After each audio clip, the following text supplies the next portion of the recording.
ಪ್ರತಿಯೊಬ್ಬ ಮನುಷ್ಯನು ಬೆಳಿಗ್ಗೆ ಎದ್ದ ತಕ್ಷಣ ತನ್ನ ಅಂಗೈರೇಖೆಗಳನ್ನು ನೋಡುತ್ತಾ ತನ್ನ ಭವಿಷ್ಯ ತನ್ನ ಕೈಯಲ್ಲೇ ಇದೆ ಎಂದು ಯೋಚಿಸುತ್ತಾನೆ. ಆದರೆ ನಿಜ ಏನೆಂದರೆ, ನಮ್ಮ ಯೋಜನೆಗಳಿಂದ ವಿಧಿಗೆ ಕಿಸ್ಮತ್ ಯಾವುದೇ ವ್ಯತ್ಯಾಸವೂ ಆಗುವುದಿಲ್ಲ. ಅದು ತಿರುಗಿ ಬಿದ್ದರೆ ರಾಜನನ್ನು ರಸ್ತೆಗೆ ತಂದು ನಿಲ್ಲಿಸುತ್ತದೆ ಮತ್ತು ಒಬ್ಬ ಸಾಮಾನ್ಯ ಮನುಷ್ಯನನ್ನು ಇತಿಹಾಸದ ಪುಟಗಳಲ್ಲಿ ಸೇರಿಸಿಬಿಡುತ್ತದೆ. ಇಂದಿನ ಕಥೆಯೂ ಸಹ ಅಂತಹದ್ದೇ. ಒಂದು ದಿನದಿಂದ ಶುರುವಾಗುತ್ತದೆ. 5 ವಿಭಿನ್ನ ಜನರ ಜೀವನ ಎಂದೆಂದಿಗೂ ಬದಲಾಗುವ ಸಂದರ್ಭ ಎದುರಾಗುತ್ತದೆ.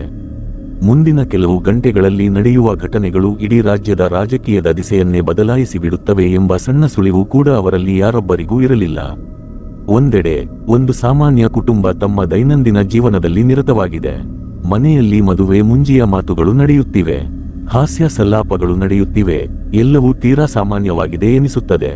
ಆದರೆ ಈ ಸಾಮಾನ್ಯ ದಿನದ ಹಿಂದೆ ಶೀಘ್ರದಲ್ಲೇ ಎಲ್ಲರನ್ನೂ ಆವರಿಸಿಕೊಳ್ಳುವಂತಹ ದೊಡ್ಡ ಬಿರುಗಾಳಿಯೊಂದು ಅಡಗಿದೆ. ಮತ್ತೊಂದೆಡೆ ರಾಜ್ಯದ ಅತ್ಯಂತ ಪ್ರಭಾವಿ ವ್ಯಕ್ತಿ ಹಾಗೂ 3 ಬಾರಿ ಮುಖ್ಯಮಂತ್ರಿಯಾಗಿದ್ದ ರಾಜಶಂಕರ್ ರಾಣಾ ಸಾವಿರಾರು ಬೆಂಬಲಿಗರ ನಡುವೆ ಅದ್ದೂರಿಯಾಗಿ ತಮ್ಮ ರ್ಯಾಲಿ ನಡೆಸುತ್ತಿದ್ದಾರೆ. ರಾಜಶಂಕರ್ ಅವರ ಅತ್ಯಂತ ನಂಬಿಕಸ್ಥ ಆಪ್ತರಲ್ಲಿ ಒಬ್ಬನು ಅವರ ಭದ್ರತೆಯ ಬಗ್ಗೆ ತೀವ್ರ ಆತಂಕಗೊಂಡಿದ್ದಾನೆ. ಸರ್ಗೆ ಏನಾದರೂ ಆದ್ರೆ ಇಡೀ ನಗರವನ್ನೇ ಸುಟ್ಟು ಹಾಕ್ತೀನಿ ಎಂದು ಅವನು ಕೋಪದಿಂದ ಹೇಳುತ್ತಾನೆ. ಆದರೆ ರಾಜಶಂಕರ್ ಮುಗುಳ್ನಗುತ್ತಾ ಅವನನ್ನು ಶಾಂತಗೊಳಿಸುತ್ತಾರೆ. ತನಗೆ ಯಾರೂ ಏನೂ ಮಾಡಲು ಸಾಧ್ಯವಿಲ್ಲ ಎಂಬ ಪೂರ್ಣ ಭರವಸೆ ಅವರಿಗಿದೆ. ರ್ಯಾಲಿ ಮುಗಿಯುತ್ತಿದ್ದಂತೆ ಮಾಧ್ಯಮಗಳು ಅವರನ್ನು ಸುತ್ತುವರಿಯುತ್ತವೆ. ಪತ್ರಕರ್ತರು ಭ್ರಷ್ಟಾಚಾರದ ಪ್ರಕರಣದ ಬಗ್ಗೆ ಸರಣಿ ಪ್ರಶ್ನೆಗಳನ್ನು ಕೇಳುತ್ತಾರೆ.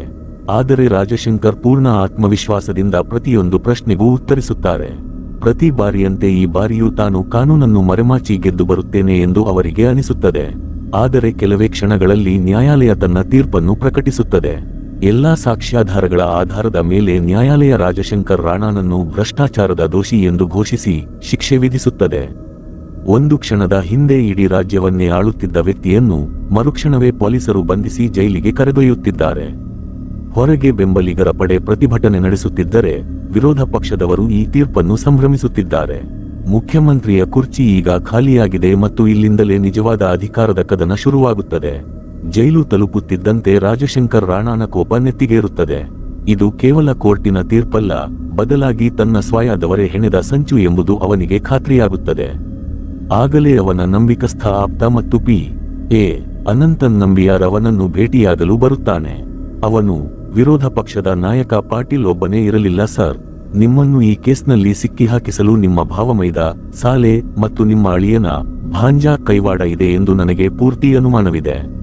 ನಿಮ್ಮನ್ನು ದಾರಿಯಿಂದ ತಪ್ಪಿಸಿ ತಾವೇ ಅಧಿಕಾರ ಹಿಡಿಯಲು ಅವರೇ ನ್ಯಾಯಾಧೀಶರಿಗೆ ಲಂಚ ತಲುಪಿಸಿದ್ದಾರೆ. ಮುಖ್ಯಮಂತ್ರಿ ಕುರ್ಚಿಯ ಮೇಲಿನ ಆಸೆಯಿಂದಾಗಿ ಅವರು ಶತ್ರುಗಳ ಜೊತೆ ಕೈಜೋಡಿಸಿ ತಮ್ಮದೇ ಮಾವನ ಬೆನ್ನಿಗೆ ಚೂರಿ ಹಾಕಿದ್ದಾರೆ ಎಂದು ಹೇಳುತ್ತಾನೆ. ಇದನ್ನು ಕೇಳುತ್ತಿದ್ದಂತೆ ರಾಜಶಂಕರ್ ಮುಖ ಕೋಪದಿಂದ ಕೆಂಪಾಗುತ್ತದೆ. ಆದರೆ ಈ ಸಮಯದಲ್ಲಿ ಭಾವನೆಗಳಿಂದಲ್ಲ, ಬುದ್ಧಿಯಿಂದ ಕೆಲಸ ಮಾಡಬೇಕೆಂದು ಅವನಿಗೆ ತಿಳಿದಿದೆ. ಅವನು ನಂಬಿಯಾರ್ ಬಳಿ 30 ಶಾಸಕರು ಎಂಎಲ್ಎಸ್ ರಾಜೀನಾಮೆ ನೀಡಿದರೆ ಸರ್ಕಾರ ಬಿದ್ದು ಹೋಗುತ್ತದೆ ಮತ್ತು ಮತ್ತೆ ಚುನಾವಣೆ ನಡೆಸಬೇಕಾಗುತ್ತದೆ ಎಂದು ಹೇಳುತ್ತಾನೆ. ಜನತೆ ಇಂದಿಗೂ ತನ್ನೊಂದಿಗೆ ಇದ್ದಾರೆ ಎಂಬ ಬಲವಾದ ನಂಬಿಕೆ ಅವನಿಗಿದೆ. ಆದರೆ ನಂಬಿಯಾರ್ ಅವನಿಗೆ ಒಂದು ಕಹಿ ಸತ್ಯವನ್ನು ನೆನಪಿಸುತ್ತಾನೆ. ನ್ಯಾಯಾಲಯದಿಂದ ದೋಷಿ ಎಂದು ಸಾಬೀತಾದ ಮೇಲೆ ರಾಜಶಂಕರ್ ಮುಂದಿನ 6 ವರ್ಷಗಳ ಕಾಲ ಚುನಾವಣೆ ಸ್ಪರ್ಧಿಸುವಂತಿಲ್ಲ. ಅಂದರೆ ಅವರ ಪಕ್ಷ ಗೆದ್ದರೂ ಸಹ ಮುಖ್ಯಮಂತ್ರಿ ಕುರ್ಚಿ ಇನ್ನು ಮುಂದೆ ಅವರಿಗೆ ಸಿಗುವುದಿಲ್ಲ. ಕೆಲವೇ ಕ್ಷಣಗಳ ಕಾಲ ಆ ಕೊಠಡಿಯಲ್ಲಿ ನೀರಸ ಮೌನ ಆವರಿಸುತ್ತದೆ. ನಂತರ ಅವನು, ನನ್ನ ಮಗನನ್ನು ತಕ್ಷಣ ಇಲ್ಲಿಗೆ ಕರೆಸಿ. ನನ್ನ ಪಕ್ಷದ ಮುಂದಿನ ಮುಖ್ಯಮಂತ್ರಿ ಅವನೇ ಆಗುತ್ತಾನೆ.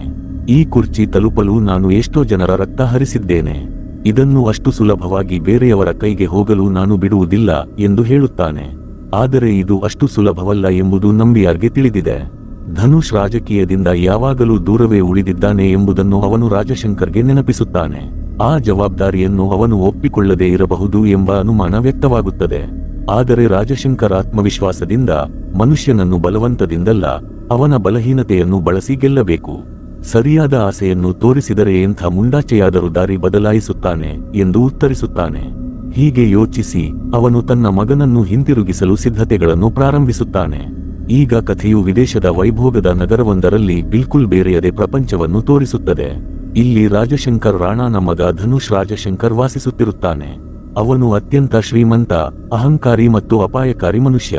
ಅವನಿಗೆ ಕಾನೂನು ಮತ್ತು ಮಾನವೀಯತೆಯಂತಹ ವಿಷಯಗಳಿಗೆ ಯಾವುದೇ ಬೆಲೆ ಇರುವುದಿಲ್ಲ. ತನಗೆ ಯಾವುದಾದರೂ ವಸ್ತು ಇಷ್ಟವಾದರೆ ಅದನ್ನು ಕಸಿದುಕೊಳ್ಳುತ್ತಾನೆ. ಯಾರಾದರೂ ತನ್ನ ದಾರಿಗೆ ಅಡ್ಡ ಬಂದರೆ ಅವರನ್ನು ಜೀವಂತವಾಗಿ ಬಿಡುವುದಿಲ್ಲ. ಇದೇ ಕಾರಣಕ್ಕೆ ಆ ನಗರದಲ್ಲಿ ಜನರು ಅವನನ್ನು ನಿಜವಾದ ಹೆಸರಿನಿಂದ ಕರೆಯದೆ ಡೆವಿಲ್ ಎಂದೇ ಕರೆಯುತ್ತಿದ್ದರು. ಇತ್ತ ಕರ್ನಾಟಕದಲ್ಲಿ ರಾಜಶಂಕರ್ನ ಭಾವಮೈದ ಮತ್ತು ಅವನ ಸಹಚರರು ಹೊಸ ಸಂಚು ರೂಪಿಸುತ್ತಿರುತ್ತಾರೆ. ಧನುಷ್ನ ನಿಜವಾದ ಕಪ್ಪು ಕೃತ್ಯಗಳು ಜಗತ್ತಿನ ಮುಂದೆ ಬಂದರೆ ಅವನ ರಾಜಕೀಯ ಜೀವನ ಶುರುವಾಗುವ ಮುನ್ನವೇ ಅಂತ್ಯಗೊಳ್ಳುತ್ತದೆ ಎಂದು ಅವರು ಭಾವಿಸುತ್ತಾರೆ. ಇದೇ ಉದ್ದೇಶದಿಂದ ಒಬ್ಬ ಫೋಟೋಗ್ರಾಫರ್ ಹಲವು ದಿನಗಳಿಂದ ಧನುಷ್ನನ್ನು ಹಿಂಬಾಲಿಸುತ್ತಿರುತ್ತಾನೆ. ಅವನು ರಹಸ್ಯವಾಗಿ ಧನುಷ್ನ ಅಪರಾಧ ಚಟುವಟಿಕೆಗಳ ಫೋಟೋಗಳನ್ನು ತೆಗೆಯುತ್ತಿರುತ್ತಾನೆ. ನಿಜ ಹೇಳಬೇಕೆಂದರೆ ಈ ಕೆಲಸವನ್ನು ರಾಜಶಂಕರ್ನ ಭಾವಮೈದ ಮತ್ತು ಅಳಿಯನೇ ಅವನಿಗೆ ನೀಡಿದ್ದರು. ರಾಜಶಂಕರ್ ನಂತರ ಪಕ್ಷದ ಚುಕ್ಕಾಣಿ ತಮ್ಮ ಕೈಗೆ ಸಿಗುತ್ತದೆ ಎಂಬ ಬಲವಾದ ನಂಬಿಕೆ ಅವರಿಗಿತ್ತು. ಆದರೆ ರಾಜಶಂಕರ್ ತನ್ನ ಮಗ ಧನುಷ್ನನ್ನು ಮುಂದಿನ ಮುಖ್ಯಮಂತ್ರಿ ಎಂದು ಘೋಷಿಸುತ್ತಿದ್ದಂತೆ ಅವರು ಧನುಷ್ನ ಇಮೇಜ್ ಹಾಳು ಮಾಡಲು ಸಂಚು ರೂಪಿಸಿದರು. ಸ್ವಲ್ಪ ಸಮಯದ ನಂತರ ಅವರು ಫೋಟೋಗ್ರಾಫರ್ಗೆ ಕರೆ ಮಾಡಿ ಎಲ್ಲಾ ಫೋಟೋಗಳನ್ನು ಕಳುಹಿಸಲು ಕೇಳುತ್ತಾರೆ. ಫೋಟೋಗ್ರಾಫರ್ ಹೆದರುತ್ತಾ, ಧನುಷ್ ದೊಡ್ಡ ಕ್ರಿಮಿನಲ್, ಮೊದಲು ನನ್ನ ಖಾತೆಗೆ ಹಣ ವರ್ಗಾಯಿಸಿ ಆಮೇಲೆ ಎಲ್ಲಾ ಫೋಟೋಗಳನ್ನು ಕಳುಹಿಸುತ್ತೇನೆ ಎನ್ನುತ್ತಾನೆ. ಸಾಕ್ಷಿಯಾಗಿ ಅವನು ಒಂದೇ ಒಂದು ಫೋಟೋ ಕಳುಹಿಸುತ್ತಾನೆ. ಆದರೆ ಮುಖ ನೋಡಿ ಮೋಸ ಹೋಗಬೇಡಿ, ನಶೆ ಏರುತ್ತಿದ್ದಂತೆ ಈ ಮನುಷ್ಯ ರಾಕ್ಷಸನಾಗುತ್ತಾನೆ ಎಂದು ಸ್ಪಷ್ಟವಾಗಿ ಹೇಳುತ್ತಾನೆ.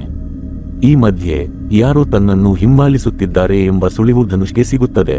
ಅವನು ನೇರವಾಗಿ ಫೋಟೋಗ್ರಾಫರ್ ಮುಂದೆ ಬಂದು ನಿಂತು ಅನುಮತಿಯಿಲ್ಲದೆ ತನ್ನ ಫೋಟೋ ತೆಗೆಯುವುದು ತನಗೆ ಇಷ್ಟವಿಲ್ಲ ಎಂದು ಶಾಂತ ಧ್ವನಿಯಲ್ಲಿ ಹೇಳುತ್ತಾನೆ. ಮೊದಲು ಪ್ರೀತಿಯಿಂದಲೇ ಎಲ್ಲಾ ಫೋಟೋಗಳನ್ನು ಡಿಲೀಟ್ ಮಾಡಲು ಹೇಳುತ್ತಾನೆ. ಆದರೆ ಅವನು ಒಪ್ಪದಿದ್ದಾಗ ಧನುಷ್ ಮೊದಲು ಫೋಟೋಗ್ರಾಫರ್ನ ಎಲ್ಲಾ ಸಹಚರರನ್ನು ಕ್ರೂರವಾಗಿ ಕೊಂದು ಹಾಕಿ ನಂತರ ಫೋಟೋಗ್ರಾಫರ್ನನ್ನು ಹಿಡಿಯುತ್ತಾನೆ. ಮರುದಿನ ನಂಬಿಯಾರ್ ಧನುಷ್ನನ್ನು ಭಾರತಕ್ಕೆ ಕರೆದೊಯ್ಯಲು ಅವನ ಬಳಿಗೆ ತಲುಪುತ್ತಾನೆ. ವರ್ಷಗಳ ಕಾಲ ರಾಜಶಂಕರ್ನನ್ನು ಅಧಿಕಾರದ ಅತ್ಯುನ್ನತ ಪೀಠದಲ್ಲಿ ಕುಳ್ಳಿರಿಸಿದ್ದ ವ್ಯಕ್ತಿ ಈ ನಂಬಿಯಾರ್. ಆದರೆ ಅವನ ಕಣ್ಣು ಮುಂದೆಯೇ ಧನುಷ್ ಆ ಫೋಟೋಗ್ರಾಫರ್ನನ್ನು ಬರ್ಬರವಾಗಿ ಹತ್ಯೆ ಮಾಡುತ್ತಾನೆ. ನಂತರ ಧನುಷ್ ಯಾವುದೇ ಪಶ್ಚಾತ್ತಾಪವಿಲ್ಲದೆ ಏನೂ ನಡೆಯೇ ಇಲ್ಲವೇನೋ ಎಂಬಂತೆ ತನ್ನ ಜೀವನವನ್ನು ಮುಂದುವರಿಸುತ್ತಾನೆ. ಅಷ್ಟೇ ಅಲ್ಲದೆ ಪೊಲೀಸರಿಗೂ ಆ ಮೊತ್ತದ ಲಂಚ ನೀಡಿ ಇಡೀ ಪ್ರಕರಣವನ್ನು ಅಲ್ಲೇ ಮುಚ್ಚಿ ಹಾಕಿಸುತ್ತಾನೆ. ಇದಾದ ನಂತರ ನಂಬಿಯಾರ್ ಅವನಿಗೆ ಕರ್ನಾಟಕದ ಸಂಪೂರ್ಣ ರಾಜಕೀಯ ಪರಿಸ್ಥಿತಿಯನ್ನು ವಿವರಿಸಿ, ನಿಮ್ಮ ತಂದೆ ಜೈಲಿನಿಂದ ಹೊರಬಂದಿದ್ದಾರೆ, ಮುಂದಿನ ಮುಖ್ಯಮಂತ್ರಿ ನೀನೇ ಆಗಬೇಕು ಎಂಬುದು ಅವರ ಕನಸು, ನನ್ನ ಜೊತೆ ಭಾರತಕ್ಕೆ ಬಾ ಎಂದು ಹೇಳುತ್ತಾನೆ. ಆದರೆ ಧನುಷ್ಗೆ ರಾಜಕೀಯದಲ್ಲಿ ಎಳ್ಳೆಷ್ಟು ಆಸಕ್ತಿ ಇರುವುದಿಲ್ಲ. ಅವನಿಗೆ ಅಧಿಕಾರಕ್ಕಿಂತ ತನ್ನ ಮುಕ್ತ ಜೀವನವೇ ಮುಖ್ಯವಾಗಿರುತ್ತದೆ. ಅವನು ನೇರವಾಗಿ ನಿರಾಕರಿಸುತ್ತಾನೆ. ಆಗ ನಂಬಿಯಾರ್ ಅವನಿಗೆ, ಇಲ್ಲಿಯವರೆಗೆ ನೀನು ಅನುಭವಿಸುತ್ತಿರುವ ಎಲ್ಲಾ ಐಷಾರಾಮಿ ಜೀವನ ನಿನ್ನ ತಂದೆಯ ಹಣದಿಂದ ಬಂದಿದ್ದು.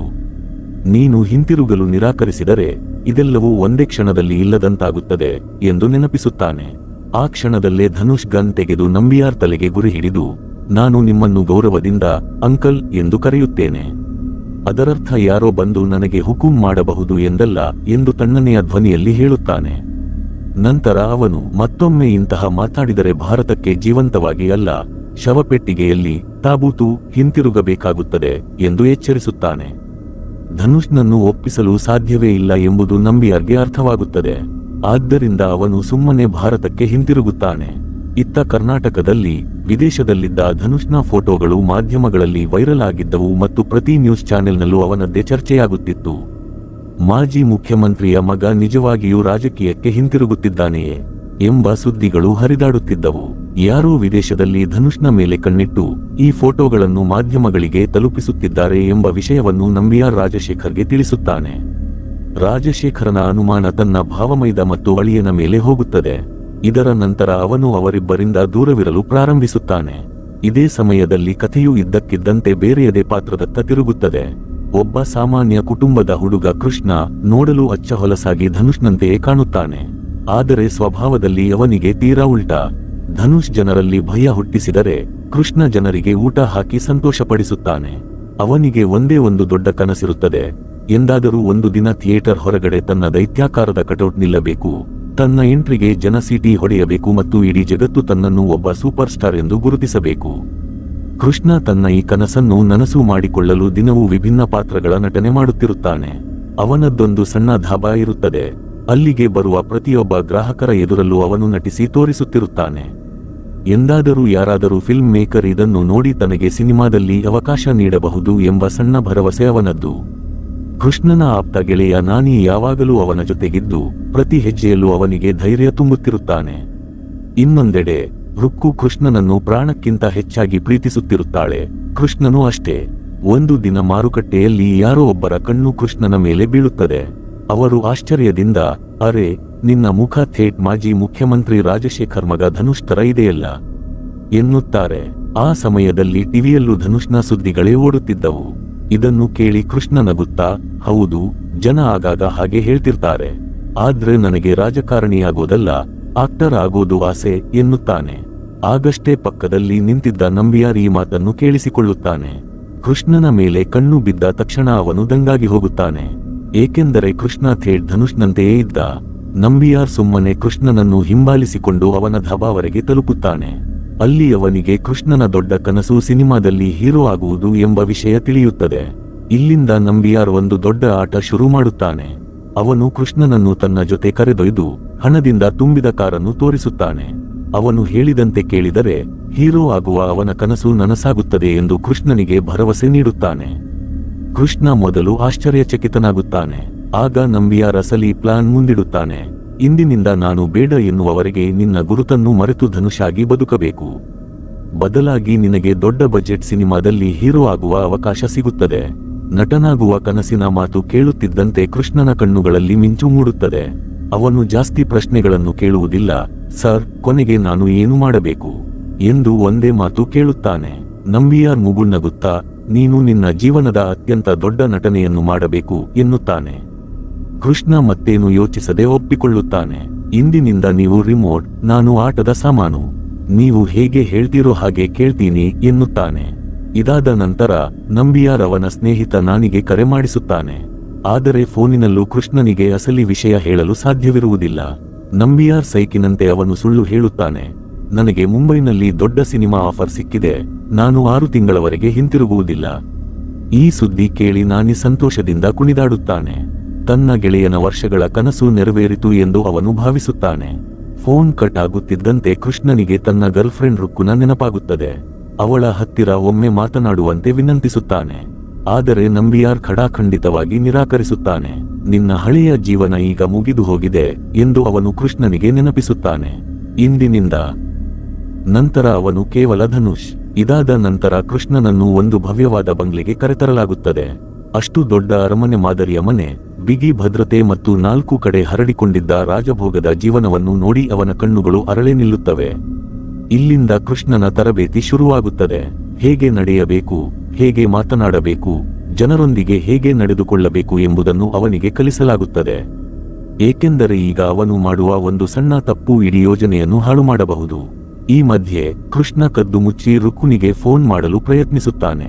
ಆದರೆ ನಂಬಿಯಾರ್ ಅವನನ್ನು ರೆಡ್ ಹ್ಯಾಂಡ್ ಆಗಿ ಹಿಡಿದು ಬಿಡುತ್ತಾನೆ. ಇನ್ನೊಮ್ಮೆ ಹಳೆಯ ಜೀವನದ ಜೊತೆ ಸಂಪರ್ಕ ಬೆಳೆಸಲು ಪ್ರಯತ್ನಿಸಿದರೆ ಹೀರೋ ಆಗುವ ಕನಸು ಎಂದೆಂದಿಗೂ ಮುಗಿದು ಹೋಗುತ್ತದೆ ಎಂದು ಕೊನೆಯ ಎಚ್ಚರಿಕೆ ನೀಡುತ್ತಾನೆ. ಬೇರೆ ದಾರಿಯಿಲ್ಲದೆ ಕೃಷ್ಣ ಸುಮ್ಮನಾಗುತ್ತಾನೆ. ಇತ್ತ ರುಕ್ಕು ಎಂದಿನಂತೆ ಕೃಷ್ಣನನ್ನು ಭೇಟಿಯಾಗಲು ಅವನ ಹೋಟೆಲ್ಗೆ ತಲುಪುತ್ತಾಳೆ. ಆದರೆ ಅಲ್ಲಿಗೆ ತಲುಪುತ್ತಿದ್ದಂತೆ ಅವಳ ಹೆಜ್ಜೆಗಳು ನಿಂತು ಹೋಗುತ್ತವೆ. ಹೋಟೆಲ್ಗೆ ಬೀಗ ಜಡಿಯಲಾಗಿರುತ್ತದೆ.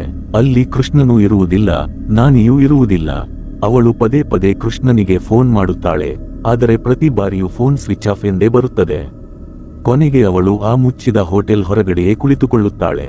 ಅವಳ ಕಣ್ಣುಗಳಿಂದ ನೀರು ಹರಿಯತೊಡಗುತ್ತದೆ. ಇಲ್ಲಿಂದ ಕಥೆಯು ಒಂದು ಸುಂದರವಾದ ಫ್ಲಾಶ್ ಬ್ಯಾಕ್ಗೆ ಜಾರುತ್ತದೆ. ಫ್ಲಾಶ್ ಬ್ಯಾಕ್ನಲ್ಲಿ ಮೊದಲ ಬಾರಿಗೆ ರುಕ್ಕು ಕೃಷ್ಣನ ಸಣ್ಣ ಹೋಟೆಲ್ಗೆ ಬರುವುದು ತೋರಿಸಲ್ಪಡುತ್ತದೆ.